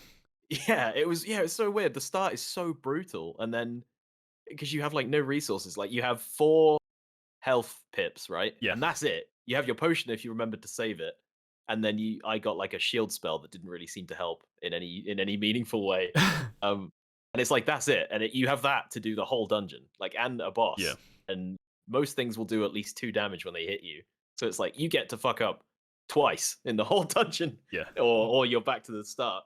And then by the time I was on my way to the second, I had like an extra life. I had a bunch of healing. I had way more health, and I was like, "Oh, okay, now I feel equipped. Now I'm ready." It's a I've got weird, so many more options. It's a weird difficulty curve where the Yeah. further in you get used to the way the game works and like enemy attack patterns and that. But at the same time, you then end up with, at least my guy, he had like 8 pips of life. He had like 3 or 4 lives. I had basically the maxed out weapon and armor. So I take like less damage and do more damage, and you have all these spells as well. Yeah. It's a really weird. If you can push through the start, there's a really good game. But I feel like the first like half an hour of that game is just going to filter out most people that pick it up on Game Pass that are curious. Yeah. Which is a massive shame because that game has so much cool art. There are like tons of secret endings. It's like you said as well. That choice you make at the start. There's moral choices like that throughout the entire game. Yeah. And there's like alignments and stuff that give you different endings. Yeah, and I've seen, because there was a bit early on where the guy was like, there's like a priest, right? And he's like, all right, you need to go break the seals and do this. Come chat to me if you don't know where to go. I'll point you in the right direction. I was like, okay, he's the hub guy, right? And then I ran into a guy who was like, yo, you want to jack this priest and nick all his stuff? And I was like, oh, maybe. That sounds interesting. Yeah. And you can totally do that. Yeah. It's cool. It's got some neat ideas. Yeah. It's like it's the best kind of old school style game, right? Where it's like, it looks and plays like you remember those games playing, but not actually. Not how janky they actually They're were. actually horrible if you go back and play them now. Infernax. Really good game. Really fun little 200 meg. It's just download it, give it a go. Good fun. It's like I said, the opening is so brutal. I don't know if I could justify telling someone to like buy it on Steam. It's a really good little Game Pass game. Yes, yeah. But it might just be too much for some people. Really quite hard. Yeah. So the games I bounced off of, Besiege. No one's heard of that. Oh, you didn't like Besiege? Oh, that's a shame. It's not that I didn't like it. It's just I booted it and saw what it was, and was just like, I'm not in the mood for this right now. It's like almost sandboxy kind of. There are levels, but you basically have to build contraptions, vehicles, weapons. This is an old game. Yeah, this came out a long while back on Steam. So you attach wheels and like weapons, and then you basically hit play. And you watch your. I think I've seen that. Yeah, if you bring up a screenshot of it, yes, they'll know what you're talking about. Yeah. Like this. Oh, that's a good one. For some reason, I feel like I've seen Aaron play this. No, that was totally accurate Battle Simulator. Yeah. Oh, okay. Yeah. So I bounced off that. Didn't get very far with that. Peggle Knights, because I was like, I remember that from college, like a decade ago. It booted full screen, but at like 800 by 600 res or something. Couldn't change the options. I was like, this is too far back for me. I'll leave that in my memories. So quickly through that side. Even new Peggle. We do need a new Peggle. Peggle 3. I want that announced. I want that announced at E3. Who's in charge of that now? PopCap? Do you still exist? I don't even remember. Are PopCap still real? I only played Peggle through the by EA, didn't they, or something? Yeah, Peggle's owned by EA. It's on the Game Pass, Peggle Nights, but it's the EA Play. Oh, it's you version. boot the launcher. Yeah. That's so weird. Imagine booting Game Pass to boot EA Access, whatever it's called, to play Peggle. It's like a web game. There was that guy when he announced Peggle 2. Remember that? Peggle 2, yeah. Yeah, everyone remembers that. Oh my god, it's what we need. Peggle 3. He comes out on stage. Peggle 3. Yeah, he's like an old man now. Yes, yeah. He can't jump as high. His enthusiasm gone. I also played. So the last one was Skul, the hero. Oh, I tried to play Skul as well. Why did you bounce off of Skul? Because I also bounced off of Skul. Because I booted it and was like, "This looks really good. I've played it before." That was my main thought. Oh, it was. I can see what this is. It's your 2D action game, roguelike, with abilities, and you get coins, and there's shops.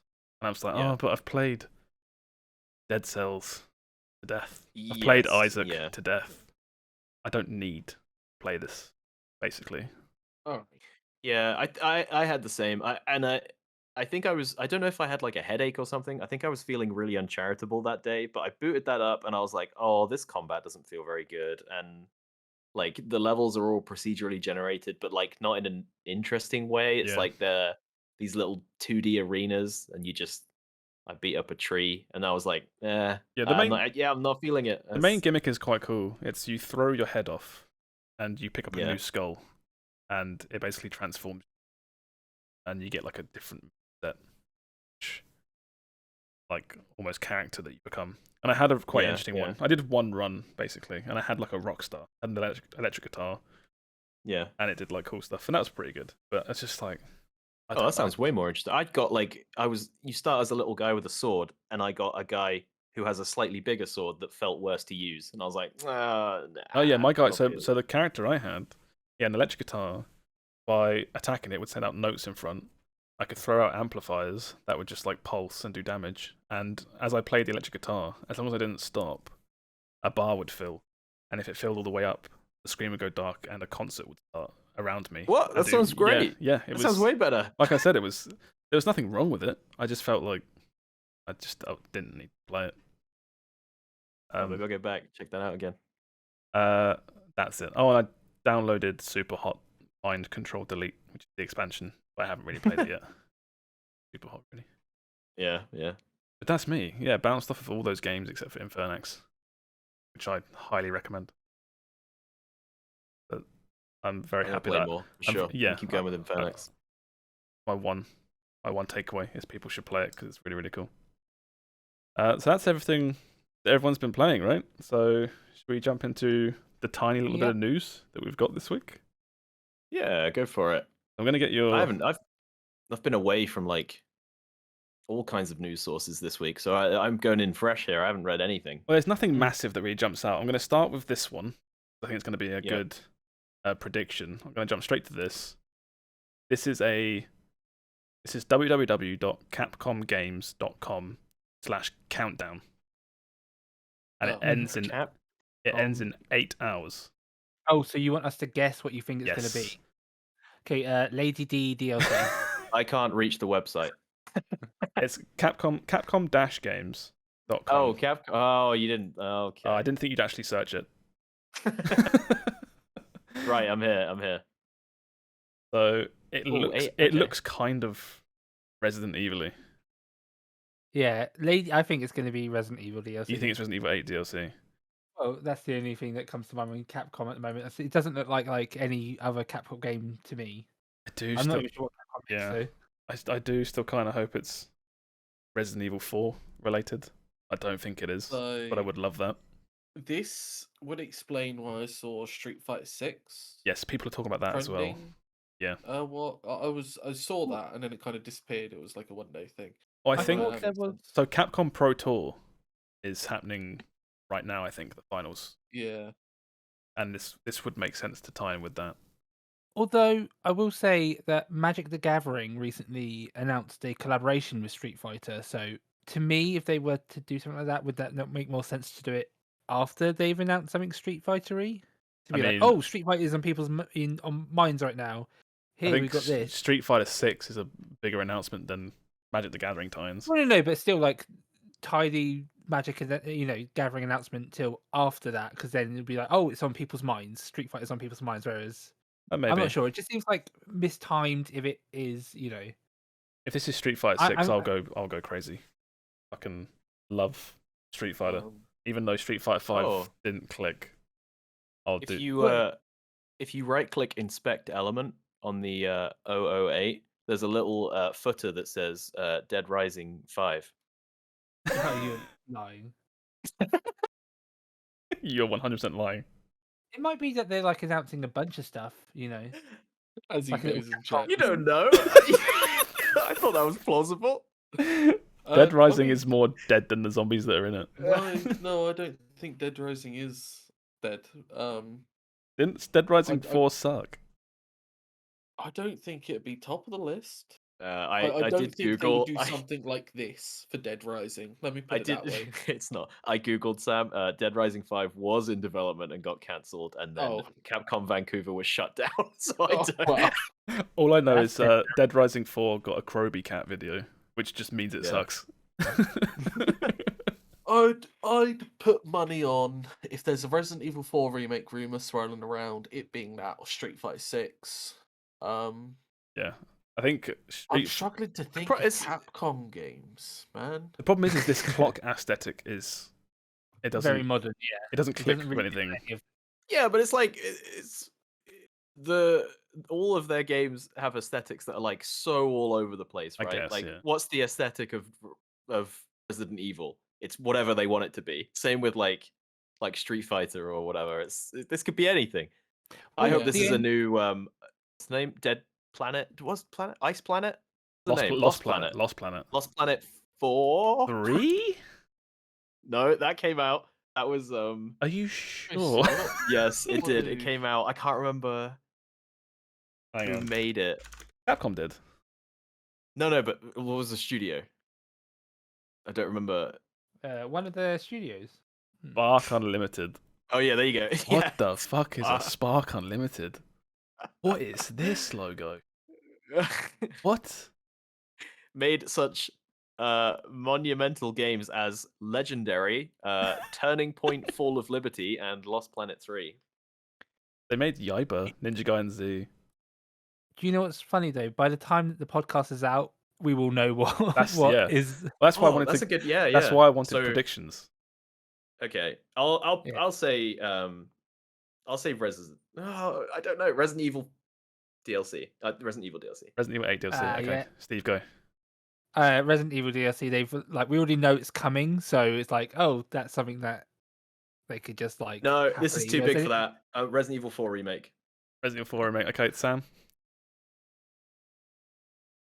I looked up Capcom games and I've seen Dragon's Dogma in the list, and I'm like, that would be incredible and not going to happen. So Street Fighter 6 for me. Yeah, I'm also guessing Street Fighter 6. I think the fact that Capcom Pro Tour is on right now, it just makes. Oh wait, you left that bit out. All right, I'm going with you. No, I then. didn't. I'm going with the majority.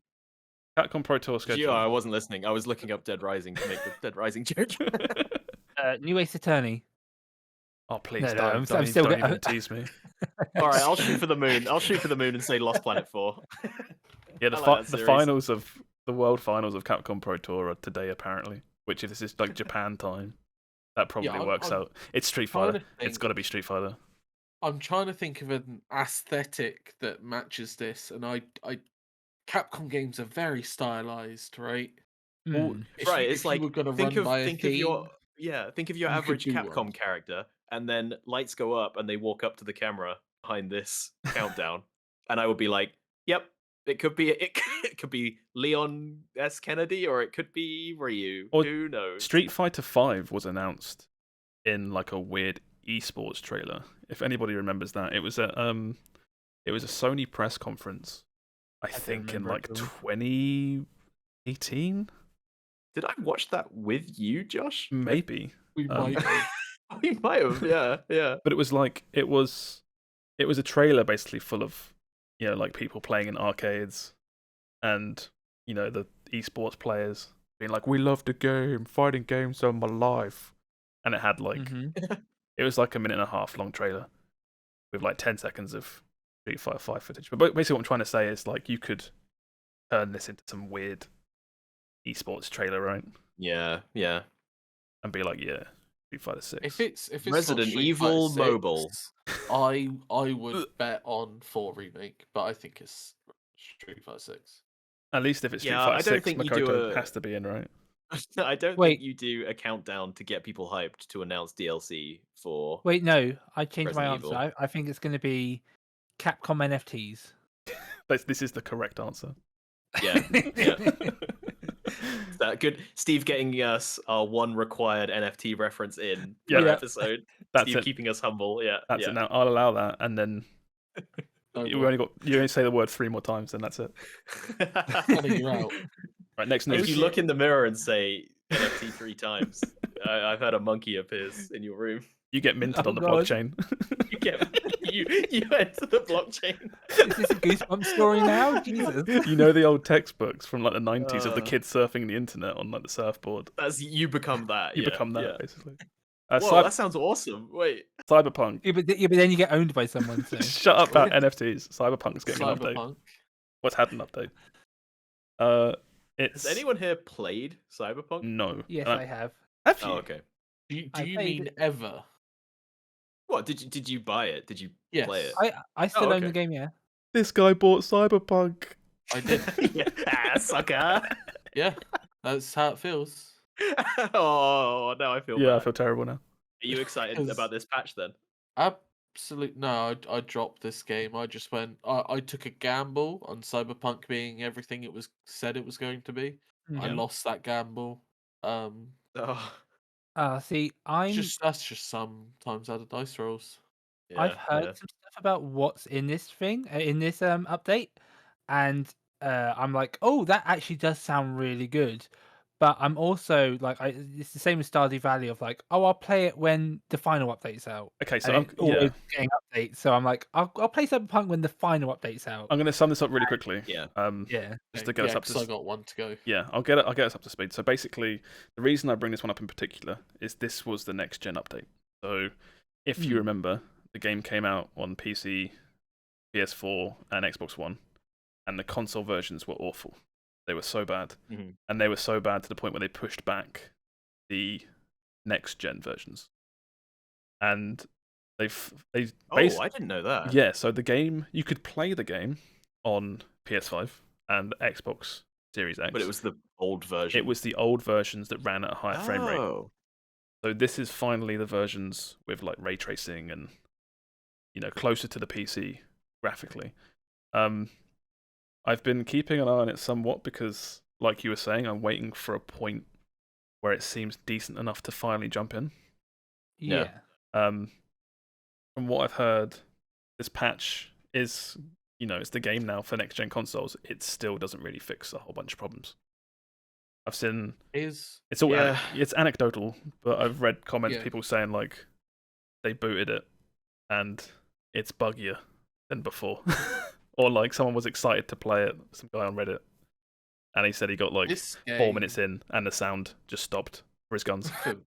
This game for me is just a repeat of No Man's Sky. Yeah. Where one day this game may be good, and this game may even be what they wanted it to be. Yeah. But it's shot and missed, and I'm not waiting around for another one. Not giving it another chance. I think this game, for a lot of people, like when they'll actually give it a try is when they add multiplayer to it. Like that, I think is going to be like the big resurgence. They also pushed that back as well, though, didn't they? Yeah. It was because The game doesn't run single player. How are they going to do fucking multiplayer? Yeah, hopefully this fixes a lot of the bugs this patch, and then eventually they should do multiplayer, and that's when it might get a big resurgence. All the narrative I saw around it, all the comments I saw were like, even if this game ran flawlessly, it's nothing interesting. It's so flawed. Just fundamentally, it's like this isn't the game I wanted, even if it didn't crash every 10 minutes or whatever. Yeah, they have changed they have changed a bunch of stuff already, and this patch, people like who are really into Cyberpunk were like, oh, they can't wait for this patch. I've heard a few people like really excited for this, so I'm like I might play it, but I'll probably wait till still 100% don't play it yet because it's still not there. Yeah, it's like one day, years from now, like Sam said, they will patch it. And they will patch it, and they will patch it, and one day they'll iron out all the bugs, and it will be a decent game.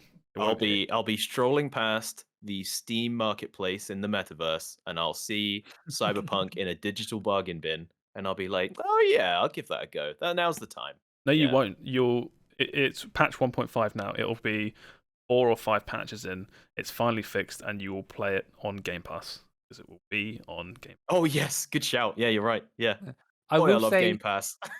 With this next generation update, for if you own a next gen console, apparently you can play like the first 5 hours for free with this update. So that's only on Xbox Series X.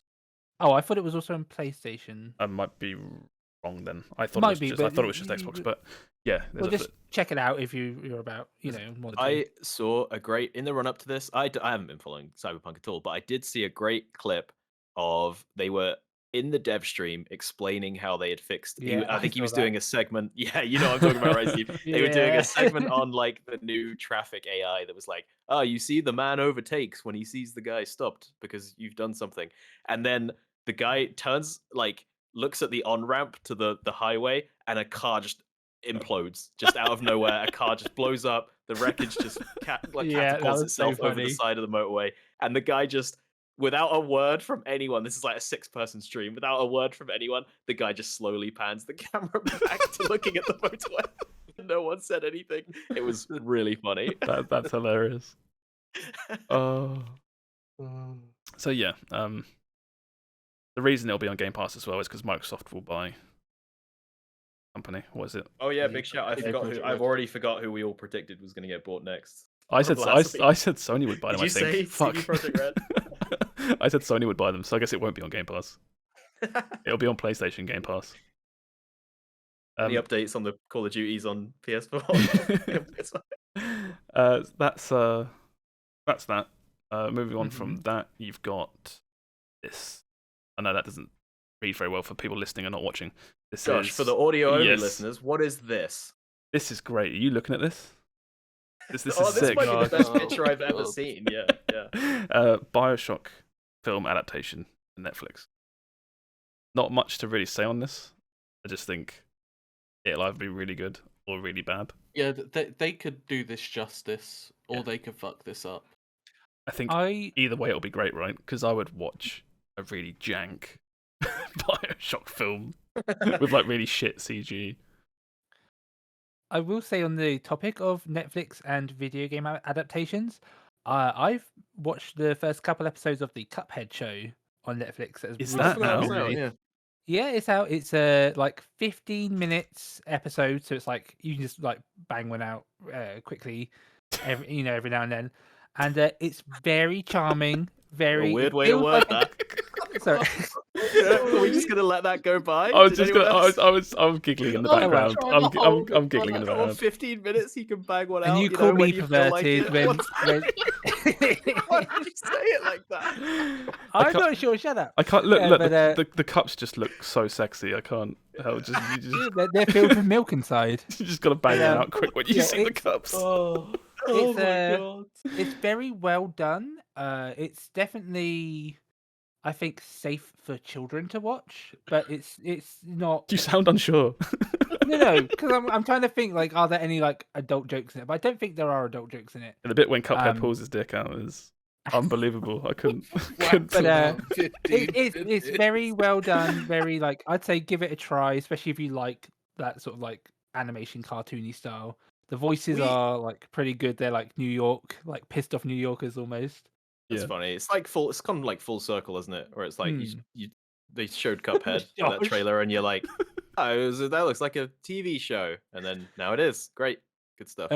For the audio listeners, Josh zoomed in on one of the straws, trying to be dirty. I imagine. For absolutely no reason. So we skimmed past a really interesting conversation there, though, which we probably don't have time or effort to get into. But we're going to, though. But so Bioshock TV show, yes, right?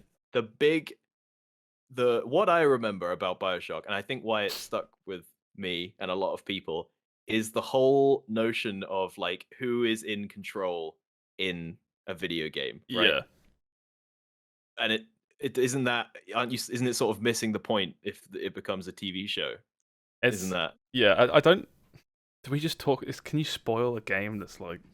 Oh shit! I didn't even think of that. Yeah. Yeah. You can't spoil. You cannot spoil Bioshock at this point. This is one of those things where, like, if you cared, you'd know. Yeah. But I will say though, if this TV show might make people want to play the games. I'm gonna say because I timestamp all these podcasts. If you don't want Bioshock spoiled, jump to the next segment. Now's your time to go. Okay, 3, 2, 1, go. Okay, you're gone. Okay.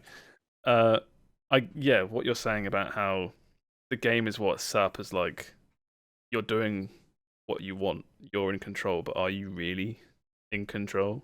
You've done the ending. The ending to this game was one of the most powerful endings games had. Well, it's not quite the ending, because the ending is a bit of a letdown in Bioshock, because you fight Dr. Manhattan. It's like the actual ending. It's like a midpoint. Yes. Yeah, like the 2/3 like twist, like the last act twist or something.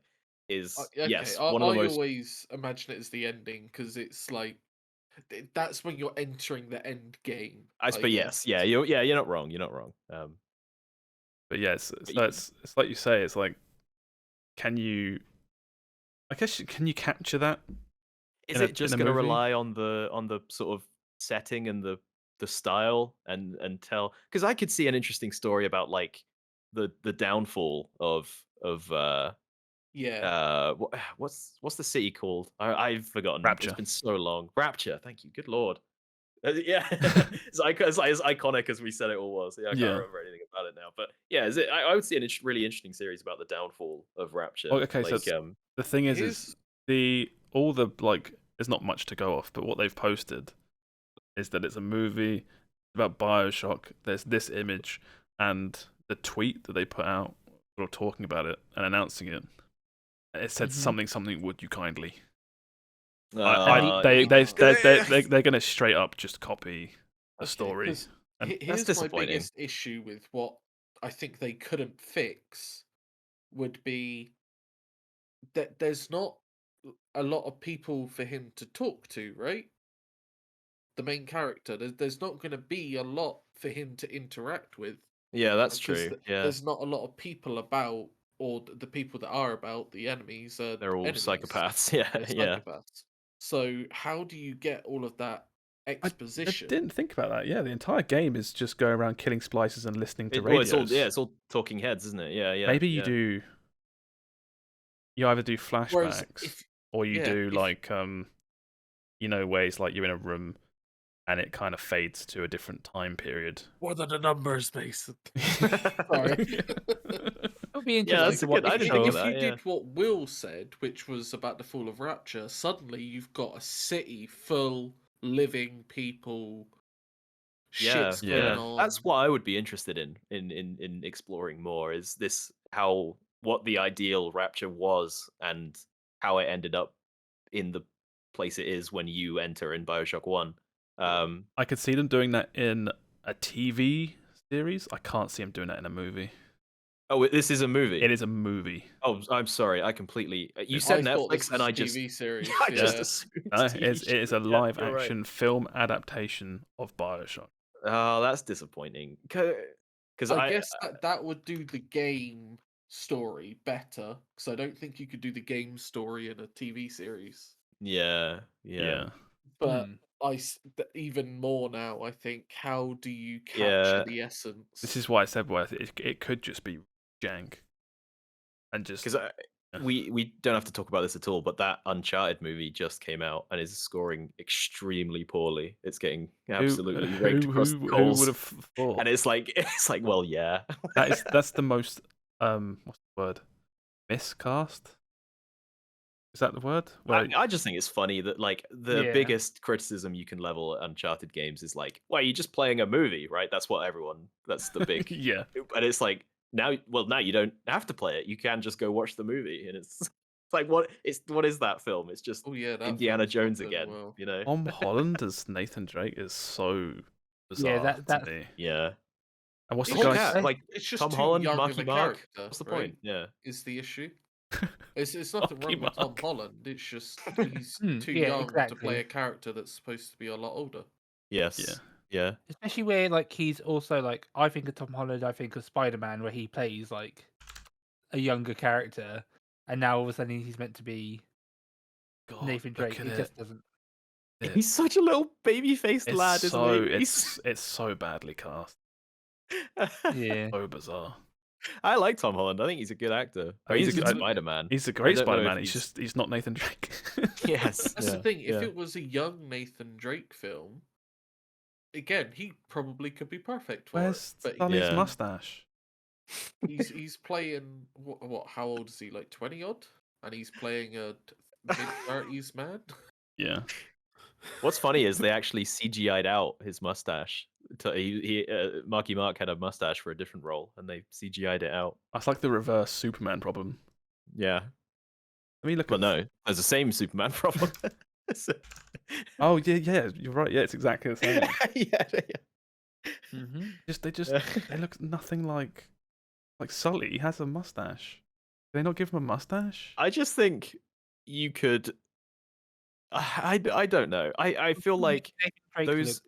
I feel like Uncharted is like a distillation of like all those like Indiana Jones, like The Mummy. I'm blanking on a bunch of other films that would prove my point. Like what was the one with Matthew McConaughey? It doesn't matter.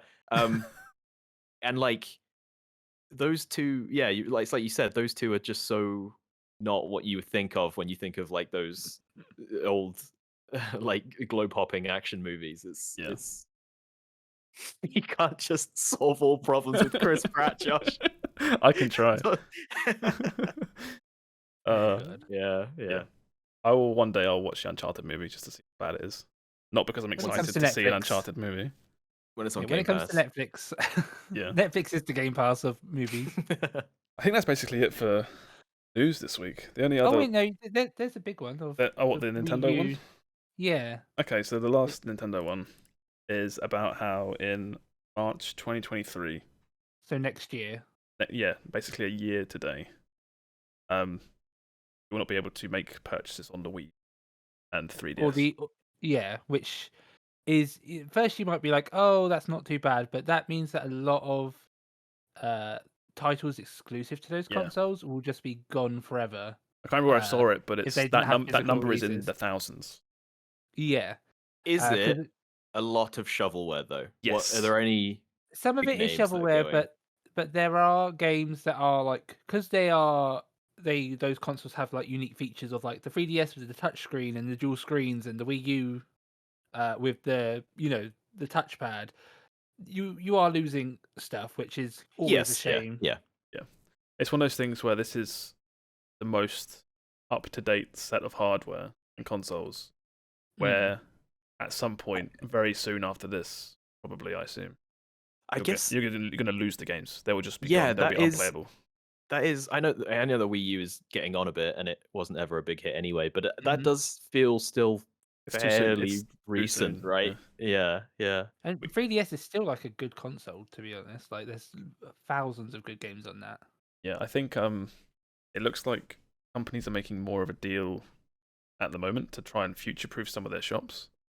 But it brings up the argument of like people with massive Steam libraries and PlayStation Network accounts and that.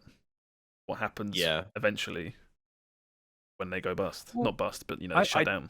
I just think in my attitude to all of that is if Steam gets to the point, if Steam and Valve are at the point where they are not accessible, we have globally will have bigger problems. Like, you know. Yeah, I think like it was this sort of similar talk when the PlayStation PSP also shut down, but those games technically can be ported very easily to other PlayStation consoles or Yes. PC eventually. Whereas 3DS games and Wii U games, where their hardware is very unique, those are much harder to. Like it's almost like you would have to pirate them. I was gonna say, like, I don't. And Nintendo is very anti-pirate more so than other companies.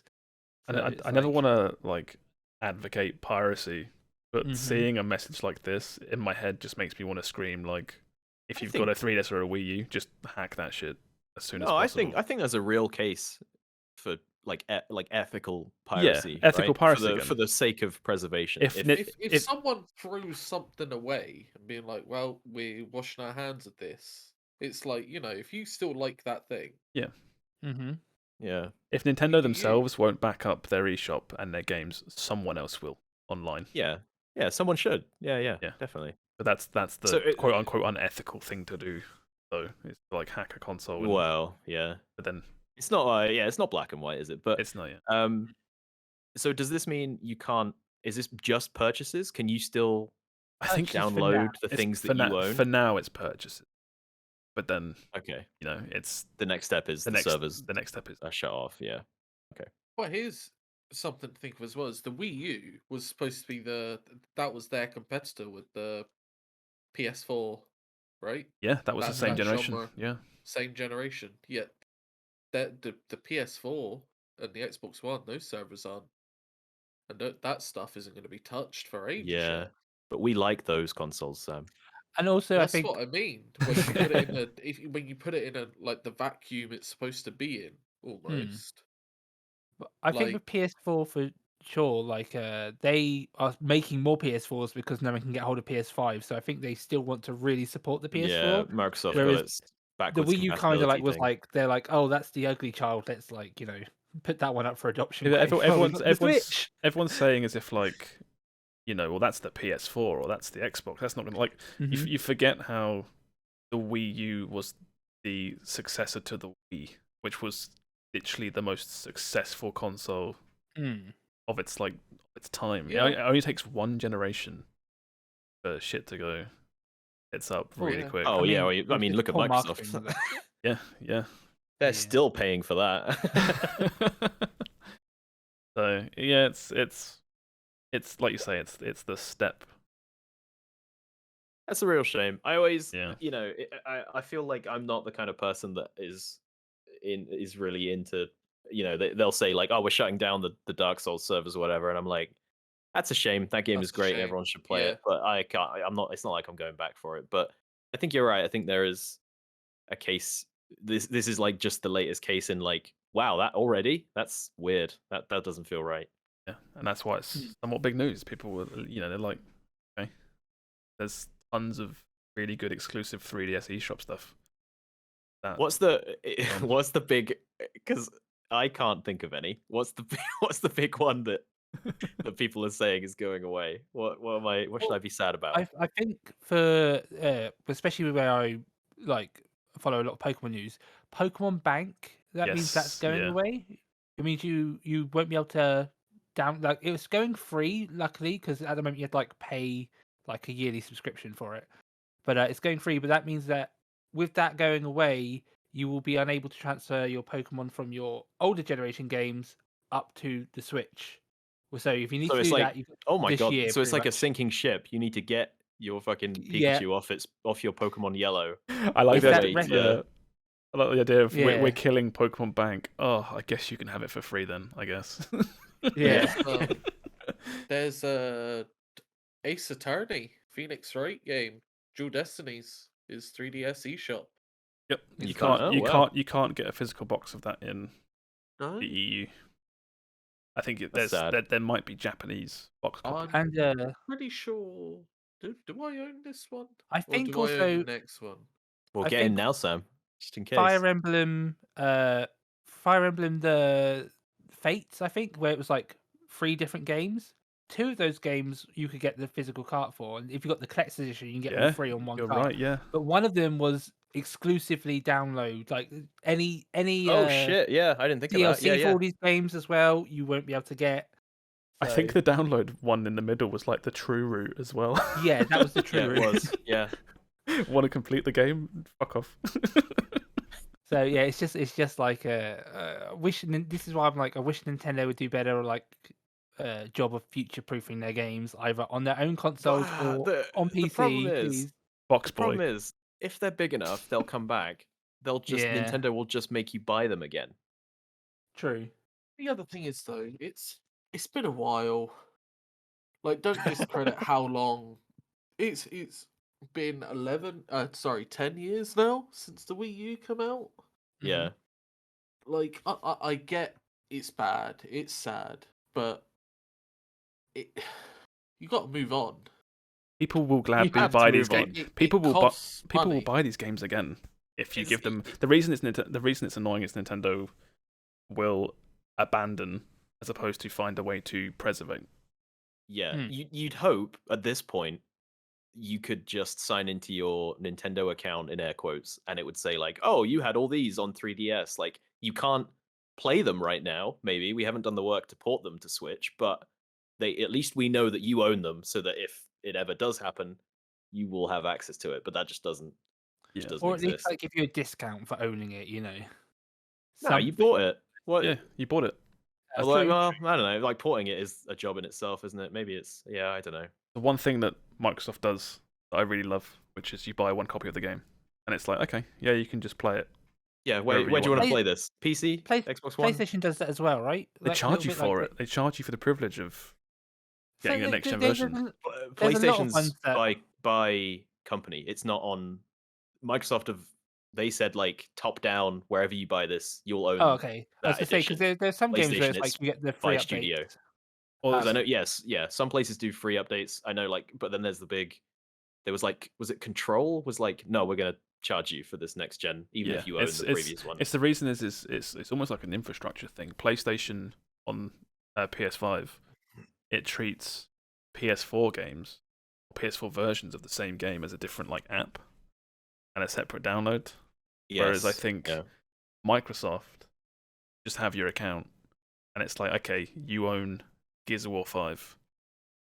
You play it on a Xbox Series S or Xbox Series X, or it's on Xbox One. I think it is. Yeah. Whatever. It's like it doesn't matter what version of it you have. You just download what's appropriate automatically. Yeah, the game the store knows what hardware you're on, and it's Because there was I remember when the PS5. I think it was when the PS5 first came out. People were downloading Call of Duty Cold War, and they were playing it, and they were like, "This game looks like ass," and they didn't realize they were playing the PS4 version on their PS5. Oh yeah, I did read that. Yeah, I did read that story. Yeah. And it's like that shouldn't happen. Yeah, but it did. That shouldn't happen. I can see why, for technical reasons, it might happen. Yeah, but it just I can't sympathize. Yeah.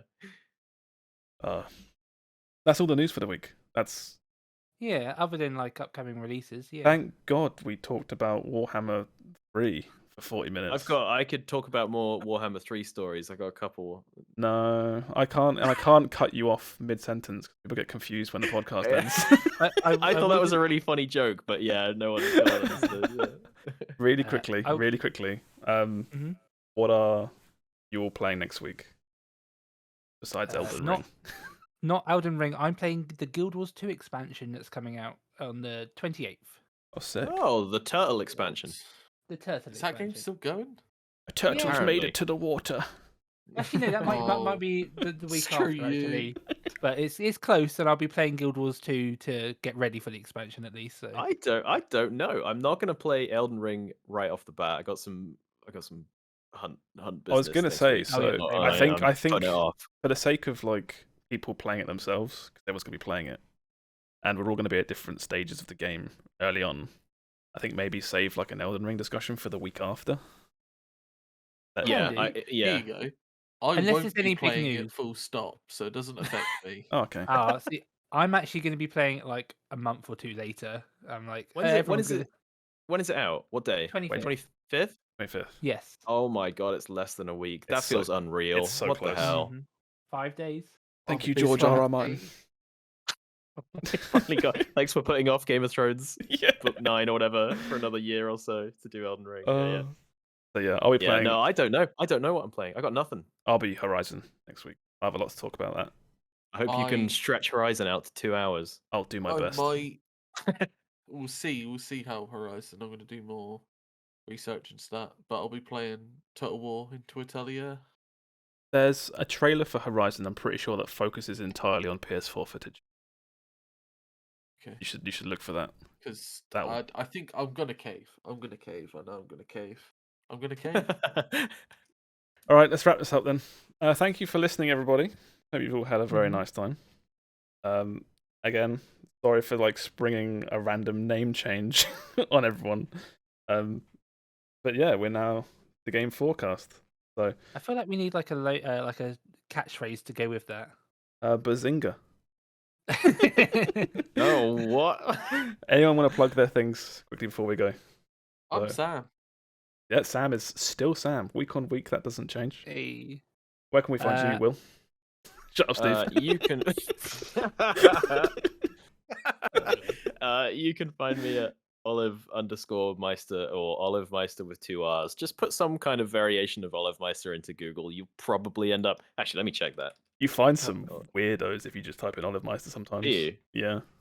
Oh no, there's a Tumblr. Well, the top result is a Tumblr. Don't go there. I don't have a Tumblr. But the next one is YouTube. That's also not me. Okay, don't. It'll all be below the video.